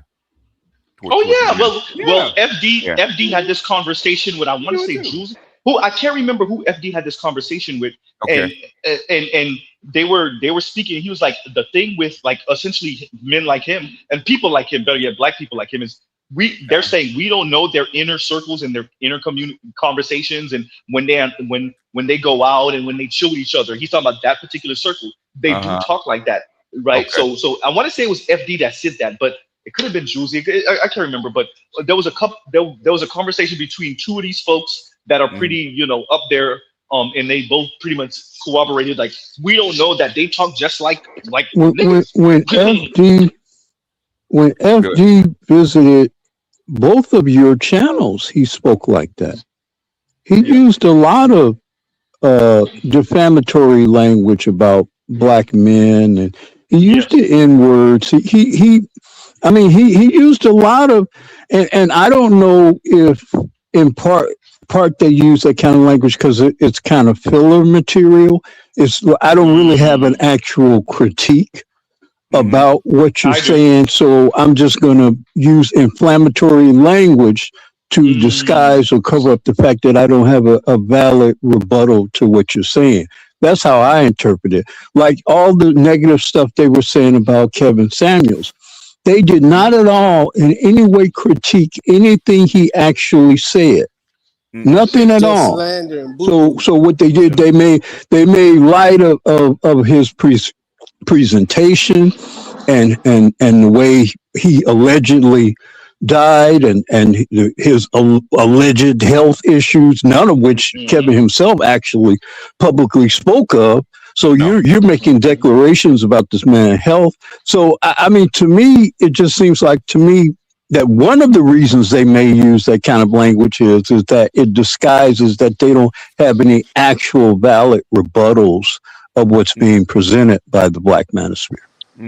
Let me say this, BGS, because so it got under my skin. I remember Kareen making a comment about it also. The level of disrespect towards BGS in specific that FD showed when he was on the panel, and how he was dropping the N-word. So the way I grew up, I do use it. Clearly, I use nigga all the time. But I don't use, y'all notice I never use that with Black Uru or with BGS or with Art New Style or with Dr. Cut. There's a respect level, right? Number one. Number two, this is something you appreciate. Nigga is still a slur in the black community. It's still a slur. Like, people don't get it. We don't say that shit to everybody, right? So that's the most. So when FD was on the panel and he was just throwing that out at BGS in specific, and there was a bit of contempt on it, I was like, oh, I see what you're doing. You're not just saying my nigga. No, you're saying nigga, right? Yeah. I mean, he spoke the same way about Dr. Tommy Curry too. He spoke the same way. It's different. It's different. Oh no, it's different Conscious when Lee really got a problem with Dr. Tommy Curry. But go ahead, Vince. Go ahead. It's different when I call him an old nigga. It's different when he call him an old nigga. Right? No, I mean, exactly. yeah. Yes, actually, yes. Mhm. No, yeah. I mean, you guys do it as a term of endearment, so I don't, so I don't mind. Nah, he ain't mean it that way though. I know he didn't. No, definitely. That's why I call that's why I call him. I call him fucking soy boy. Yeah. You supposed to be the elder incel apparently. Whatever the hell. Yeah, he said what he called. He said BGS is 75. I'm like, look, you giving BGS years. I mean, from his lips to God's ear, man. So I don't mind. I'm like, you giving BGS years, and he's like, and his group of incels. I'm like, who's an incel? I mean, Right, they have so, they have to paint you as incel, okay? Because Yeah, they have to. And I think That's I just think for the sake of the narrative. I think most of what he's doing, now looking at it, is ad hominem attacks of from Kevin Samuels all the way up to BGS, and just whatever say to he's doing what females do, which is character assassinating, not actually discussing the actual argument. He's not breaking down the argument. He's saying, see what he says, look how he look how he's saying that. Like and a part of it is Vince too. Very importantly, it's nothing to see here. If the algorithm sends you these guys, don't listen to them because they're weird creepos. They're weirdos. But if the algorithm sends you there, exactly. But these dudes are the same dude. A panel full of men, and like 5 of you dudes are playing with your hair because you can't be serious. Right. But go ahead, BJ. You go say he mentioned something about why he doesn't mention us by name anymore, right? Because I've had like 10. Oh yeah, it ties him to us. Yeah. In other words, it ties him to us, but also I had a whole bunch of people, like 10 people, say I found you through FD Signifier. Yeah, I got a couple of people that found me through FD also, which I think is crazy because FD never said my name. He never said my name, so that's crazy. Son. Yeah. But the algorithm will hook you guys up. I think a lot of people he listens to you because I think that you're one of the more academic, more. You talking about BGS? You talking about me? You. He's more progressive. He's a progressive. Thank you, BGS. You're more progressive. That you people more. I think people are more prone to take you seriously in what you're saying. In my opinion. Thank you, sir. He appeals because he's a progressive. So Mr. Z appeals to that segment of people. Okay, yeah. And I keep on speaking about it systemically. And one of my favorite taglines is, "How's this supposed to work?" That's always one of my favorite. Yeah. Just send him the Z. Just send him the Munchkin video. Because believe this, because they're scared to death of me. Yeah. No. So there's no way in my mind. Yeah. First of all, we know they know they know BGS because they know if FD know BGS, they know BGS. Number one. Number two, consciously, I think took a class with Dr. Tommy Curry because the way he spoke of Dr. Tommy Curry speaking to FD. Yeah. Right. Yo, that's number one. Why, number you mad he didn't give you the passing grade? Because Tommy started in Texas. That's where Consciously is from. So he did. See what I'm saying? Just go ahead like the same, so. That's number one. That's number two. Number three. So when Kim Foster was in Dr. Thunder's chat, when Obsidian was on the panel one time, and she tagged one of my streams to use to get at Obsidian and have him deplatformed. My name was in there, so they know who we are. They know who we are. They avoid us like the plague. They might listen in ghosts, right? And that's why when I speak, I often speak as if either a technocrat is listening, just because, right? Or one of these folks. Are they listening? Probably not. I got 3,500 subscribers, but you never know. And so I speak like, how is this supposed to work? And when I shout out to Lion, my breakdown of Kim Foster going from speaking about the black boys in high school not being interested in her, all the way up to where she is now, and painting that story for her. Then I want to say maybe maybe the next stream she did or next video she did, she pretty much said, "Oh, this gender war crap is elementary, is childish, is whatever." But you weren't engaging in it. But now that I'm pretty sure exactly. But right after I painted the picture for you of your progression, which is the same thing I did with Real Talk with Yanni, when I painted her saying, "Be thirsty for men, go outside, I'm gonna be outside, and then some 5-6 years later, now she's talking about decenter men. I painted that picture for her. I'm You know doing that why? on But purpose to my say, thing is, real quick, line, real quick. Let him I'm painting that picture for them to say, you didn't see your air quotes progression, but I did. Right? I saw I saw the anger. I have evidence of you speaking like this 1 year, and when things don't work out, and 5-6 years later, this is how you're speaking. It's frustration at your dating and romantic life not turning out the way you wanted to. So you start railing it on us, on black men, but it has nothing to necessarily do with black men's air quotes bad behavior. What it has to do is just you are not winning right now, and that's okay. But the decenter men talk, you're only saying that because you said you was gonna come outside and try to get a man, and it didn't work. You only want to call it, but on top of that, you only want to call it juvenile because now y'all gotta get new jobs. Well, I mean, I wonder how she's doing because I think somebody told me that she was complaining about her. I'm talking about Kim Foster. She was complaining about her condo price of one time or whatever. So you know, and because I think at one point she was making like some $300,000 a year according to Obsidian, if I can remember correctly. So I mean, look, man, if you're on lecture and you doing things and you making your money, that's cool beans, you know, and you defecating on black men and they paying you to do it, which sounds pretty black feminist to me. I mean, I get it, right? So, but after a while, I think that's gonna dry up. I think all of that shit's gonna dry up. Honestly, I think it's already drying up. And it's already dried up. It's already dead. has. Yeah. Look at that bullshit, them fools at that damn table. Trust black women with what? They already lost. What's the trust them with? They have to. The thing is that they have to find a narrative to actually sell to young black men for them to get back in the game. I said the only thing that's gonna get them back in the game, if you can't get them paid and you can't get them laid, none of that shit matter. Yeah, but the thing is they have nothing to offer. Pull this one up, Real Z. You'll love this one. I'll send this one to you too. All right, BGS, what you putting up now? There you go. Wait, real quick, BGS. Look, line around, not line. Yeah, exactly. Look at this. There we go.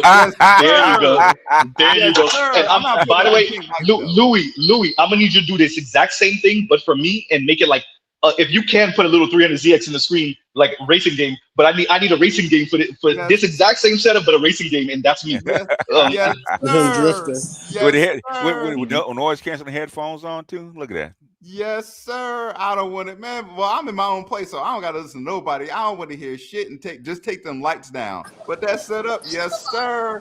Don't bother me. Shut the fuck up.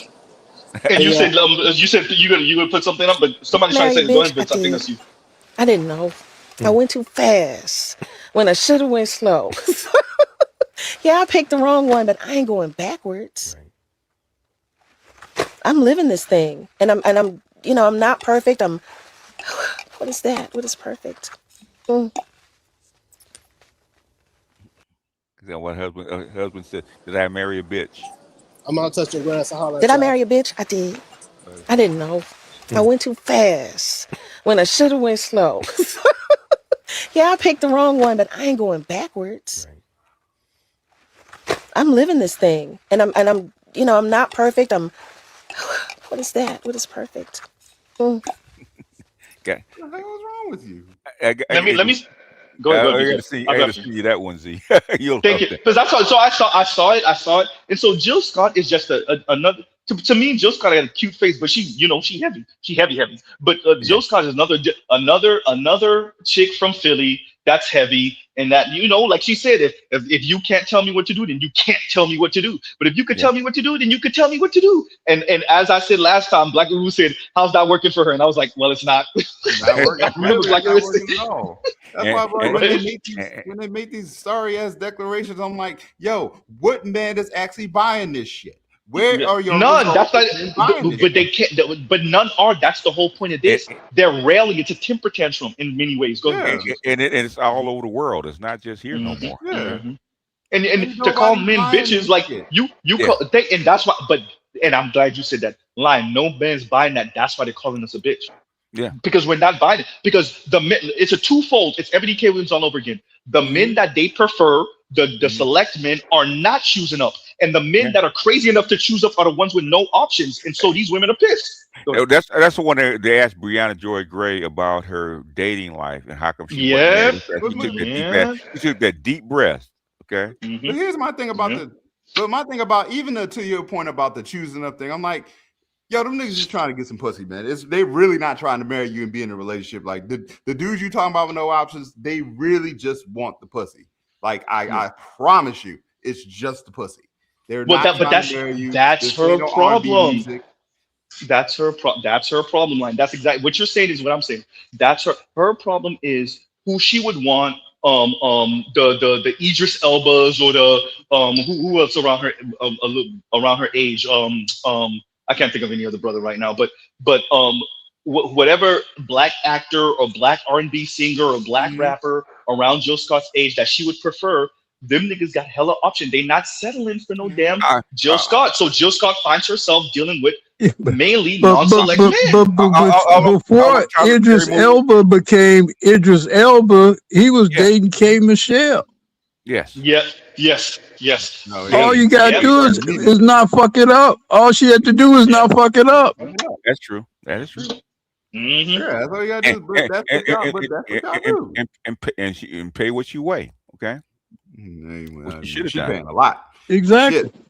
She paying a lot. But that's my thing. I'm like, yo, but even in them being regulated to the quote unquote non-select men, I'm like, that's not the men's fault. That's not the quote unquote non-select fault. It's not their fault that you don't qualify for better men. No, which is why I brought Kevin. And remember, I don't know if you guys are with the ministry, how long you have been with it. That's why I brought Kevin in. That's just settled lane problem. Okay. Yeah, I was here when you brought Kevin in. It's introduced Kevin. It's because it was a class mismatch. You had a lot of guys, they were educated, had degrees, blah blah blah, professional guys, but they wasn't polished. And it was mad is because they couldn't get the women that they wanted. Okay. That's why I brought Kevin in. And they were getting mad as a lower class dudes, is because the women that look good, they were in a different class. They're pissed off. How are you guys getting these chicks? And I got this degree and got this money. Yeah. But you know the irony is though? The irony in that BGS is Kevin came in, polished them up, and then they got the chicks, and then they didn't want them no more. It's because they realized that those chicks that they really wanted didn't qualify for them. Didn't qualify for them. Yeah. But you know what? To your point, BGS, you did say that too, though. And some of those guys that got popped, and some of those guys that got polished up went and got some non-black women. Yes. That's what happened too. Well, they went to the woman that they thought they wanted first. Yeah, then first. Like, you know what? Nah, this is some bullshit. Then they went non-black. Okay. Well, the thing is, and then they went and got If I can speak on it real quick, because I know why I brought him in, and like I said, I played that video about when he got his million subscribers. I thank him to the highest for actually doing this for me, because he didn't have to. He put his 2 shekels in and actually multiplied it. So I can never thank Kevin enough. Okay. Yeah. But the thing is, we're having this freaking problem going back and forth with the educated lames like Sergeant Willie Pete, and y'all getting all the pussy and we ain't getting no pussy and yada yada yada, and I'm pissed off at these Pookies and Ray Rays and shit like that that's going through the women, blah blah blah. I said it's a class mismatch. Okay. I said, Kevin, do me a favor, man. Okay. I'm getting sick of this educated lame shit. These educated lame wars have been going on for the last 10 years, okay? And I need you to help settle this, okay? I need you to have a program, because I in my opinion, all these guys need is polishing, okay? They've done the hard work, which is get the degree, get the job, make the money, okay? That's the hard work, okay? You polish up that diamond, they'll be desired, okay? And then COVID came in right after that, right? Okay? And I'm sorry, go ahead. No, but I know, but I wanted to land with him. But you brought up SWP. But here's my thing about SWP when he brings that up. He's also the same person that not too long ago was doing a video talking about educated. He was bringing up the educated lames thing, and he was saying pretty much talking to educated lames like the reason why they don't want you because you're not about that action like Pookie is. And my thing about that is, as a guy who also grew up in rough neighborhood, I grew up in Queens, New York, so I saw that bullshit. Yeah. Those guys that would take action, those pookies, those same guys took that action, and then they got sent right up. They got put in the blue. They put in the same place. They got put in the police. They got put in the cop car, and before they left the block, the chick already had to do a new dude. Yes. Then that's the other part that nobody talks about. Nobody talks about how you already had your replacement. Somebody, maybe you're up, by the way. And I actually talked to a whole bunch of guys because I went through the shit myself. Okay, these guys are disposable to them. Yeah. So even though these thugs that think, okay, I got these women, I got this money, I got blah blah blah, and this chick had a baby for me, blah blah blah. The thing is, as soon as you go up, you ain't got that money anymore. You go up, like you ain't getting no commissary. You ain't no getting no commentary for you because she already spending the money on the new dude. Because I can speak to that as a dude who grew up. I grew up in New York, Queens, and I grew up on a rough neighborhood. Yeah, I saw that shit. Like, I can't tell you. Okay, and I don't really talk about it because I don't emphasize. You know, notice I don't really talk about how I grew up. I really don't talk the thug shit. You know, me neither. Okay, but the thing is, I can't tell you how many chicks from that era. Okay, that dude went in thinking that she's gonna be there when he gets out and still have his money intact, right? I can't tell you how many chicks got killed behind that. Okay. Yep. A lot of dudes in the cemetery on send-off mission. A lot of chicks got put down is because I made this money for you. You had this baby for me. I thought we was gonna be together. I get out, I ain't got no money, and you with some other dude. Yep. And you spent the money on this dude. On this dude. Yeah. Okay. Guess what? We got to settle up. And that's the other part that don't. That's the other part that don't get talked about. And a lot of times this they're in it together. It's because this chick talks this dude into doing this because we can make some money. Yep. You want to hear something crazy? Wait, before you go, Eddie, let me do this. Like, share, subscribe, hit the super chat because Louis over here acting a fool with this AI stuff. And here go ahead, jump, put it up. There it is. Yes, sir. Oh yeah. Ooh, I like that. There it is. Okay. Put that GT. He got me with the Popeyes, the fours of the Haitian flag. Oh, you ain't shit. Hey, Louis, where the biscuits at though, man? Oh, damn. Louis, wait till November, Louis. You know what to do come November 19th. You know what to do, sir. Not even for me. It's made. It's gonna be made for me. It's gonna be made for me because Horizon 6 comes out in May, so you better believe it. This is the game house. There's another game that's dropping in 2 weeks. It's called Crimson Desert, and it's actually a big thing. It's like this is like if GTA. Yeah, Louis, you're gonna have to make the guy balls, Louis, because that's me. You're gonna have to make the guy balls. Man, I shed a thug tear every time I see a brother on an e-bike with a backpack. Man, it's like I said, I shed a thug tear. It's called freedom. Yeah. Yes, sir. Louis, if you can, Louis, I shed a thug tear, man. Every time I see that. This is the thing, Louis. If you can make the guy bald and make that of that PlayStation and Xbox, but either way, PS5 is good enough. But yeah, either way. Hey, Lions, and also, it's funny to me because in LA I see it so much, man, with the backpack, man, and they got the headphones on, and guess what? They have the little brown plastic bags, black plastic bags coming from the store. On the handlebars. On the handlebar, yep. I said, big up. That was a snack run. He was on his way home. He made a snack run. You get snack run, or you get the food run coming from the grocery store, man. Go on the way home, man. You're on the way home, made a snack run. That's exactly what he did. And no bitch in sight, okay? Don't need to. Don't need that headache. Don't need that headache. Don't need that headache. Don't need that headache at all, bro. Not at all. But yep, that's 100% accurate with the books and everything. Dog, I got books lying around. I got books lying around too. Yeah. Oh, you get your little Kindle, man. Get your Kindle on and shit. You all right? I know. We gotta make space for AD. Kindle, but I strongly just prefer still reading the book in my hand.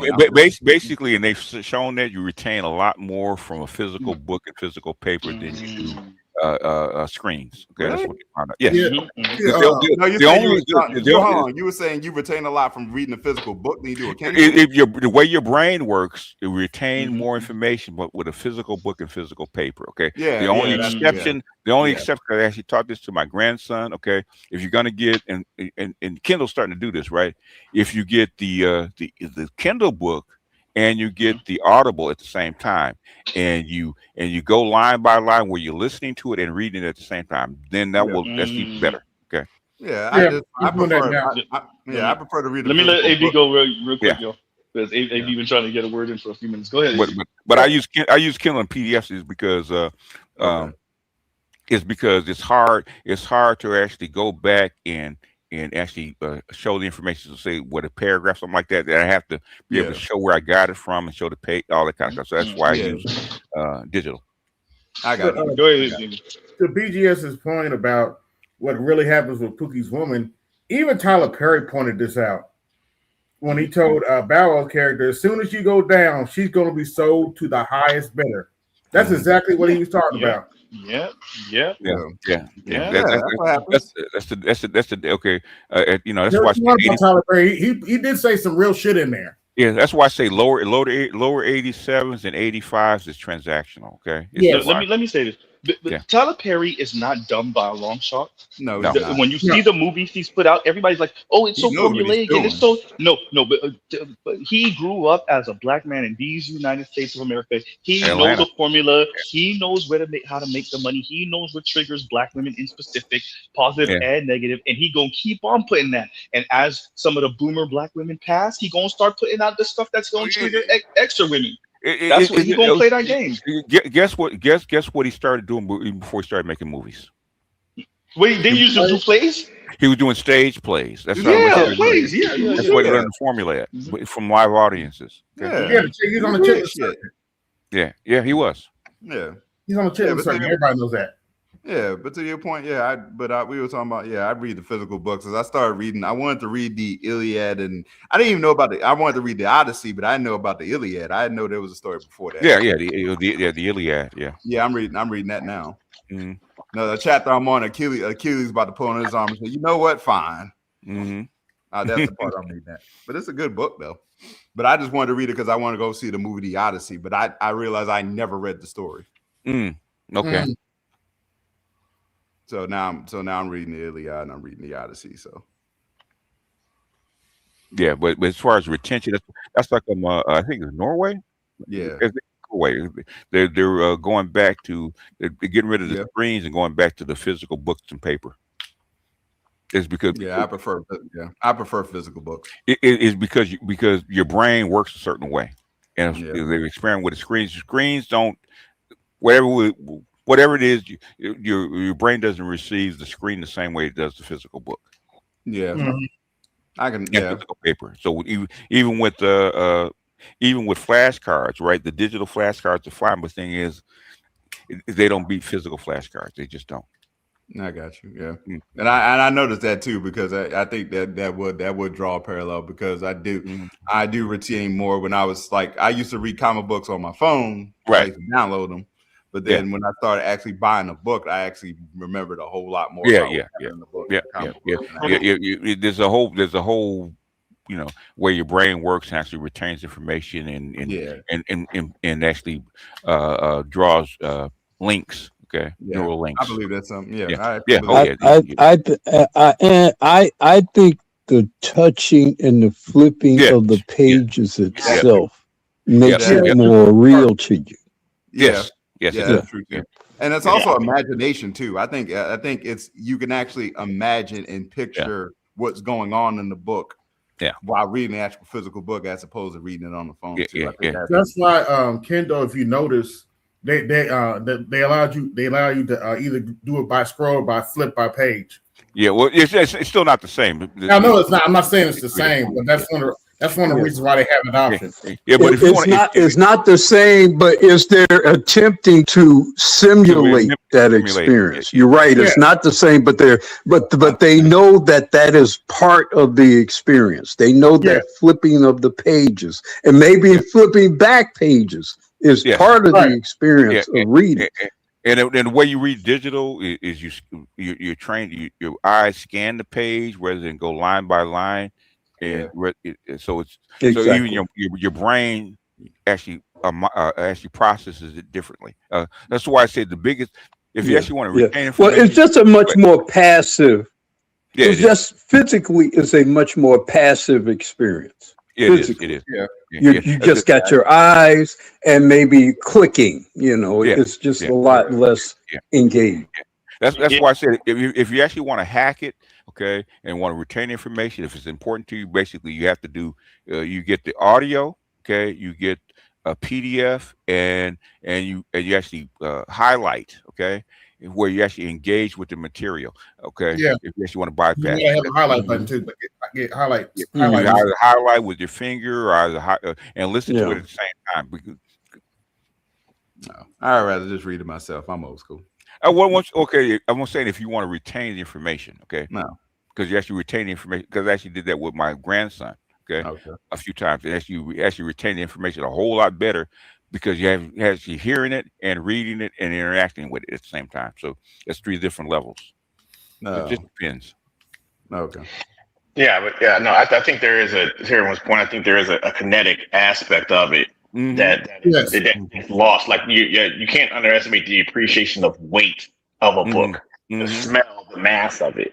Yeah, I think it's being lost and being reintroduced. It's because you're a 3D entity, okay, interacting with a 2D environment, and the correlation doesn't always work. So your brain is used to 3D. I think that's the thing about being a millennial too, because I know you guys were way before technology, but I also was growing up when technology became a thing, being a millennial. So we were reading books. First we were reading books, then they started slowly integrating into this digital technology. Yeah, because it's cheaper. Yeah, because it's cheaper. Yeah. And there's a place for it, and because we're trying to we were back in the early aughts, we're trying to get it, especially in Africa where there are no books for the most part. Okay, distributed tablets where they actually do it at scale cheaper. There's always a trade-off, right? Okay. Yeah. If there are no books, okay, how do you get books to kids? Okay, even if it's on a tablet, it's not. Let me. Only way to get. Go ahead, sir. No, I wanted to get online real quick. But Lion said y'all were before technology. You meant digital technology. They are not prehistoric. They was definitely. They was not here with the dinosaurs. No. I know they're not dinosaurs. I'm messing around. We actually saw digital come in. We got to remember Bill Gates. I know what he meant, but I just had to mess with him a little bit. Yeah, you're messing with me. That's okay. I'll go back to the punch cards. Let's put it that way. Okay. The punch card. Shit. Yeah, that's the original. The punch. No, I had to punch. No, but I remember one of my first actual jobs was Wendy's, and we did have punch cards. Okay. Is the program a computer? Nah, we actually it was a dead ass. You're talking about. No, he's talking about time cards. He's talking about time cards. No, it was a computer. But it was still like it was like a crossbreed between punching and a clock, but it also was a computer too. And basically the punch card when you came up is so you have a physical representation of what's in the clock. Okay. Yes. Physical receipt. Yes. Yeah. Yes. That's what the punch card was for. Punch that day, that date, hole in it. It's that day, that hour, the whole. Yeah. So let me have Lion read this again too. Pull it up. Say, okay. Go to the punch card. Okay. I've been having Lion read a bunch of stuff, but I'm on Lion to read this because I want to hear him go off because he's gonna go off. Go ahead. Damn it, better you. Shout out to better you. Yes, we're the weirdos, but y'all don't know what a woman is. That's hilarious. Weirdo. Honestly, I don't have to touch that. Forget. I don't even have to touch that. Y'all were dead ass a panel full of men, and at least 3 of you dudes were playing with your hair. Yeah. And one of those guys, the panel full of men, used to be a woman.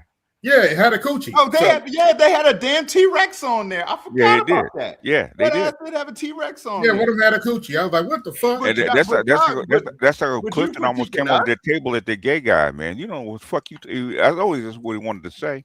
Like you don't even date women.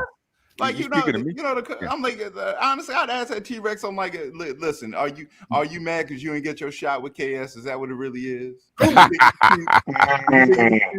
You thought KS was cute, didn't you? Let's say this. Let me say this because this is important to say about the LGBTQ and LGBTQ men in specific always sticking their noses. There's a joke right there. I'm gonna just walk right past that joke. I'm gonna walk past it. I'm gonna walk past it. But yeah, but they always sticking their sticking their noses where it don't belong. In the straight heterosexual conversation, the issue with a lot of these LGBTQ men is you don't even know them, but you know these women as associates, friends, co-workers. You do not know them in the romantic sense. It's a whole Jekyll and Hyde thing, bro. Oh, so you being nice. Oh, I'm gonna say. By the way, no. I'm being extremely nice. Real quick line, because you want to know why I'm being extremely nice? Because I think LGBTQ men do know black women. They play in our faces. They do know them, but they have already. This is the thing. They have already decided which side they're gonna ally on. Go ahead. And then you got a camera. I think you was gonna say something. What it really is. I know what it really is. It is not my fault your straight male crush didn't want to fly you out. It's not my fault, dog. That's a real thing, by the way. It's not my fault. I think it's not other straight males' fault that dude, maybe y'all did mess around and he didn't want to claim you. Well, it's not my fault, bro. I mean, I think the gay guys know they have cachet to the extent that the bitches are in charge. To the extent that the bitches are in charge, that it gives leeway for them flouncing about. When there's all real black men around running shit, they know it ain't no ground being given to that nonsense. None at all. That's what it's really about. That's true. None. That's true. To Lion's point, I also think they're kindred spirits. I think they're also bitter that the men that they want don't want them. Yeah, because you don't see no gay white. You don't see no gay white guys talking on. Oh no, they know what happened if they talk. They doing that too. Are they? Okay. Yeah, but and that's exactly my point. That in no other environment is that kind of misbehavior allowed. It's only allowed in our particular subgroup in America. No other group is that allowed. No. Mm-hmm. No, because I mean, if it happens, it's rare. Because I haven't seen a homosexual men in a round table of heterosexual men talking about male-female relationships. Never. You'll never. That's that's the code across all. If you run across it, man, send it to me. If you run across it, send it to me. Okay. But they know as long as the gynocracy is operative, then they can be flouncing about and shit. If the gynocracy ever ended or there was a serious reduction in the gynocracy, then that kind of stuff, Clifton Powell is not at a table with those people. Yeah. No. Yeah, halfway through, he took offense to a lot of these guys, man, because we want to say y'all on some bullshit. Yeah. That's what he was saying. He's a 69-year-old black man. He was offended being there at the table with those guys. Let's be for real. He was. Yeah. But my thing, you can actually see it in his face. He was offended. Yeah. But the thing is, I took issue with what the hell was being said to Clifton Powell, because I'm like, oh, you did all this to black women, this stuff. I'm like, first of all, Clifton Powell was a struggling actor who's about to be homeless. There's a reason why he's 69 and just now getting his money. Right. Like he had to grind. You have any idea what it is to grind as an actor? That's the story of most actors. They were living and sleeping in their car and sleeping on park benches before they got their break. Yeah. That's all actors. Yeah. They were broke as fuck. So he had no choice but to focus on his craft. Not to mention, an actor has a short shelf life. You don't know how long you're going to be in the game. Yeah. Okay, but hold on. Wasn't his son dating one of the Obama daughters? I mean, how bad of a man could he be? Yes, his son was dating the younger one. Okay. Sasha, if I'm not mistaken. Oh, the one that going to USC. Okay. Yeah. Yep. the one more culturally aligned, for lack of a better word. Thank you. Hey, you said it. Yeah. She's more like with Michelle, the program. less like Barack. Exactly. Yeah, but I'm so tired of them freaking T-Rexes and doo-doo chasers. Got so much to say about straight men. It's not my fault, bro. It's not my fault. BGS, if you don't mind reading this for me, please and thank you. Okay, hold on. I said maybe just do a piece on reading and the differences as to why it's more effective. I may. It's in neuroscience. The thing is that I actually use that to actually teach my kids the differences and the way you actually retain stuff and actually memorize stuff. I may do it. Just for the record, I prefer Kindle, but it's for a specific reason. I'm legally blind, and it's hard for me to see books. Oh yeah, I get that. Kindle's good for. I'm not saying you're wrong, BGS, but that's just my. No, what I'm saying is that the only thing I don't like about Kindle is because you can't highlight the same way you do on a PDF, and you don't have the same kind of freedom. Kindle is more locked in, even though they're getting better at it. There's some advantages to Kindle, but on the other hand, there's disadvantages. But the thing is, that for your brain to actually memorize stuff, is better for a physical book. Okay, a physical book, physical paper, especially writing is the same way. Writing on a tablet and writing on a piece of paper are two different experiences.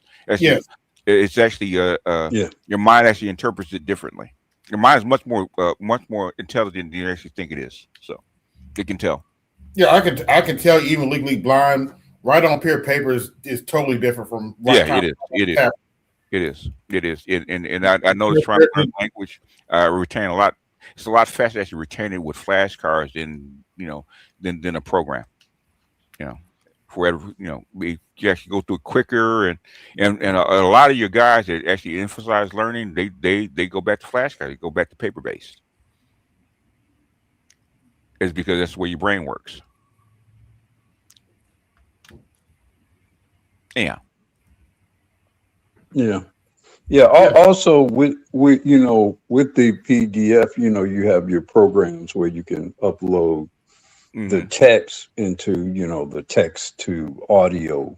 Text to audio, something like that. Yeah. Features. So so you can also do that kind of conversion.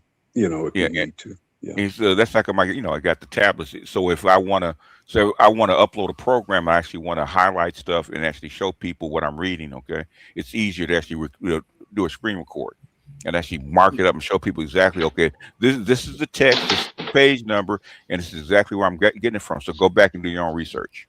So a lot of people do hate it because I'm actually showing the text. Go ahead. Let me do it. Black Widow, if you don't mind reading this, please and thank you, because I need a certain voice to read it.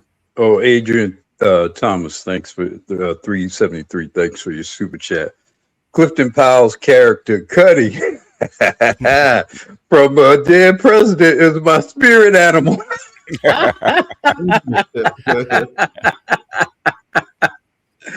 Hey, that man, Cuddy was something else. Cuddy told that man he should be thankful. I done trained her up. You getting all this good loving that I done trained her on. You should feel grateful. Yeah, sure did. Cuddy was wrong. He was wrong. Then Slatter made the man fall down the stairs. I tried to be civilized, nigga.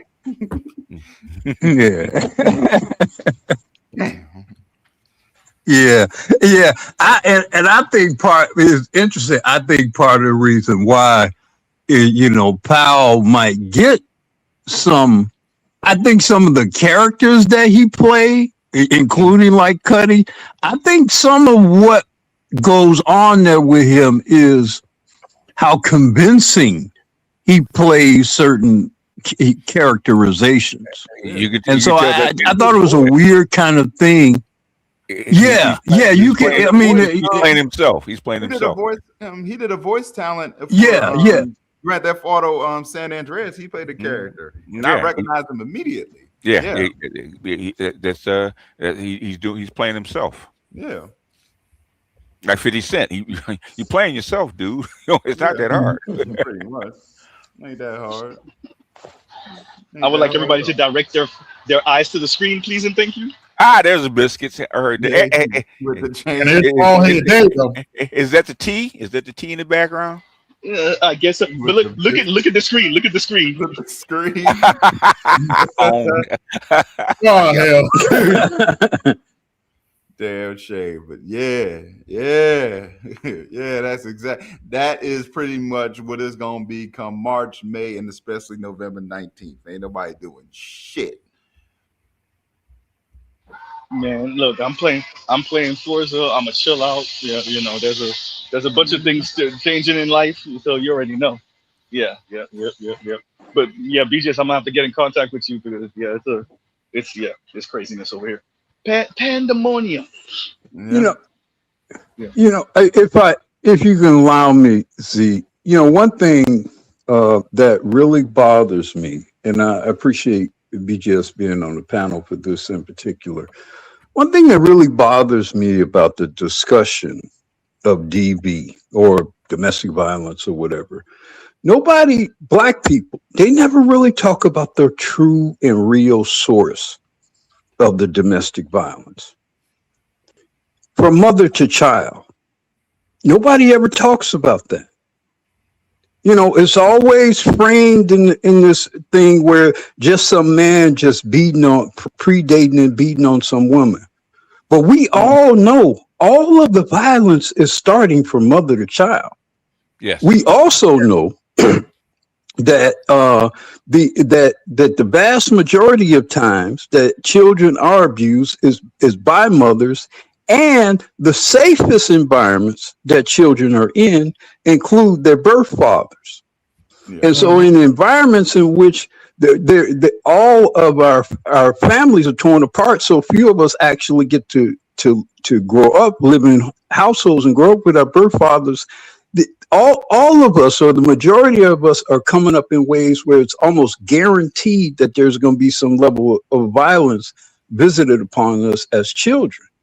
And it's going to come from our mothers and or stepfathers. Mm-hmm. Yes. Yeah.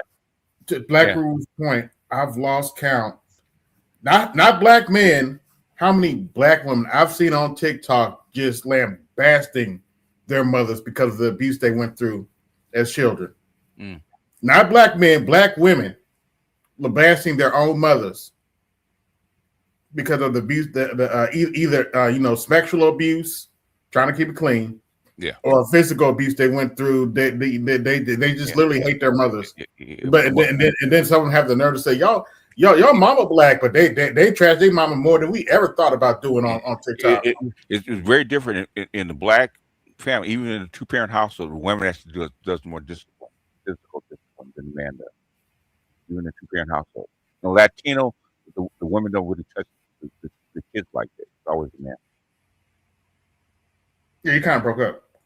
I was going to say in the Black community, the women do more of the discipline than the men do. They always have. Mm-hmm. You get a whipping, you don't get a whipping by your father most times, unless. The irony is, it wasn't that way in my house, but that was my house, to be fair, because it wasn't like that everywhere else. Like most of the discipline was actually meted out by the woman. It wasn't by the man. Yeah. Men don't actually hit their kids that much for the most part. Okay, unless it's necessary. Women spank way more than men do. Yes, that is true. And women spank out of a lot of times. I got spankings from my mother. Frustration. Yeah, she was frustrated. Wasn't that even at me? It was actually her frustration with her life and with my father. Mm. Sound about right? Yeah, yeah. And what that's is because the authority figure in the Black family is the mother, You know, even if you look at the Cosby Show, right? Okay, who had the last say? Claire. It wasn't Cliff. Nope. Yeah, I always thought it was interesting how beloved Claire Huxtable was, and she was very feminist. Yes. In the way she thought and spoke, and you really saw a lot of it come out in juxtaposition to her son-in-law, Elvin. Yes. Because Elvin wanted to be more of a traditional right. leader and man, and that really rubbed her the wrong way. It did. Yeah. So Michelle Obama basically is Claire Huxtable for the most part. Yeah. Pretty much. And to answer to speak to what Black Widow was speaking about, well, because the bar is in hell now, so Claire Huxtable is looked at. We fawn over her because of because of where we are now, because of how bad it is now. Yeah, that's how the bar is in hell, is because Claire is considered very feminine, very and classy. Yeah. Now. Yeah. No, I was actually. We saw a lot of Claire Huxtable types, very sort of, and I especially saw them at, like, when I was at HBCU in the South, where you have these very they're very ladylike in some ways, very graceful, gracious, present themselves very well. But yet they definitely are very feminist and very gynocratic. And very firm. And the further you go back, they've always been gynocratic. You see the old-fashioned matriarchs back then, very, very, very ladylike, will serve you, will bring you a plate, but they'll tell you exactly where to go. Yeah. But that's why I was always more partial to light-skinned Vivian. Light-skinned Vivian. Oh, okay. Yeah, after dark skin on Viv for me, but I understand. Nah, but she exhibited that same attitude that you talk about with Claire Huxtable. She just wasn't as blatant. Yeah. Light skin Viv was a lot more feminine. Yeah. She was. Yeah. I hate to bring it up. I don't hate to bring it up like that because it's so fucking what. Yeah. I don't feel no type of way. She was light skinned. Oh well, what the fuck you want me to do? Yeah. Well, the ironic part is the darker skinned woman, I think, was the actual more talented performer. Yes, and I think the more authentic aunt, notwithstanding how we felt about it, she actually seemed like a more authentic aunt who grew up in Philadelphia, that kind of thing. Yeah. She was a legit lesbian. Yeah. She was. But oh well. But on that note, y'all, because we winding down anyway, and Z battery is about to die anyway. BGS got to stream in a minute. BGS got to stream in what another hour? Yeah, less than that. A couple hours. Hour and a half. A couple hours. Hour and a half. So we gonna mosey on out of here. We gonna pause right here, and who else we were waiting for? Dr. T. Oh yeah, but he's streaming at the same time as you. So I just saw that. Yeah. So we'll I'm I'll over there a little bit. We dual cast, and that's what we're gonna do. We're just gonna check out both. So we're gonna pause right here. Truly, love piece of chicken grease. So go check out other Black Manosphere content, other non-Manosphere content, and we gonna get out of here. And I'm gonna give Louis his just due. Right, I'm gonna give Louis his just due. Where did that last one go? Which one do I want to? We're gonna do this one. And shout out to Louis Conyer, also known as Red Pill Sleeper Cell, right? And Mr. Z out.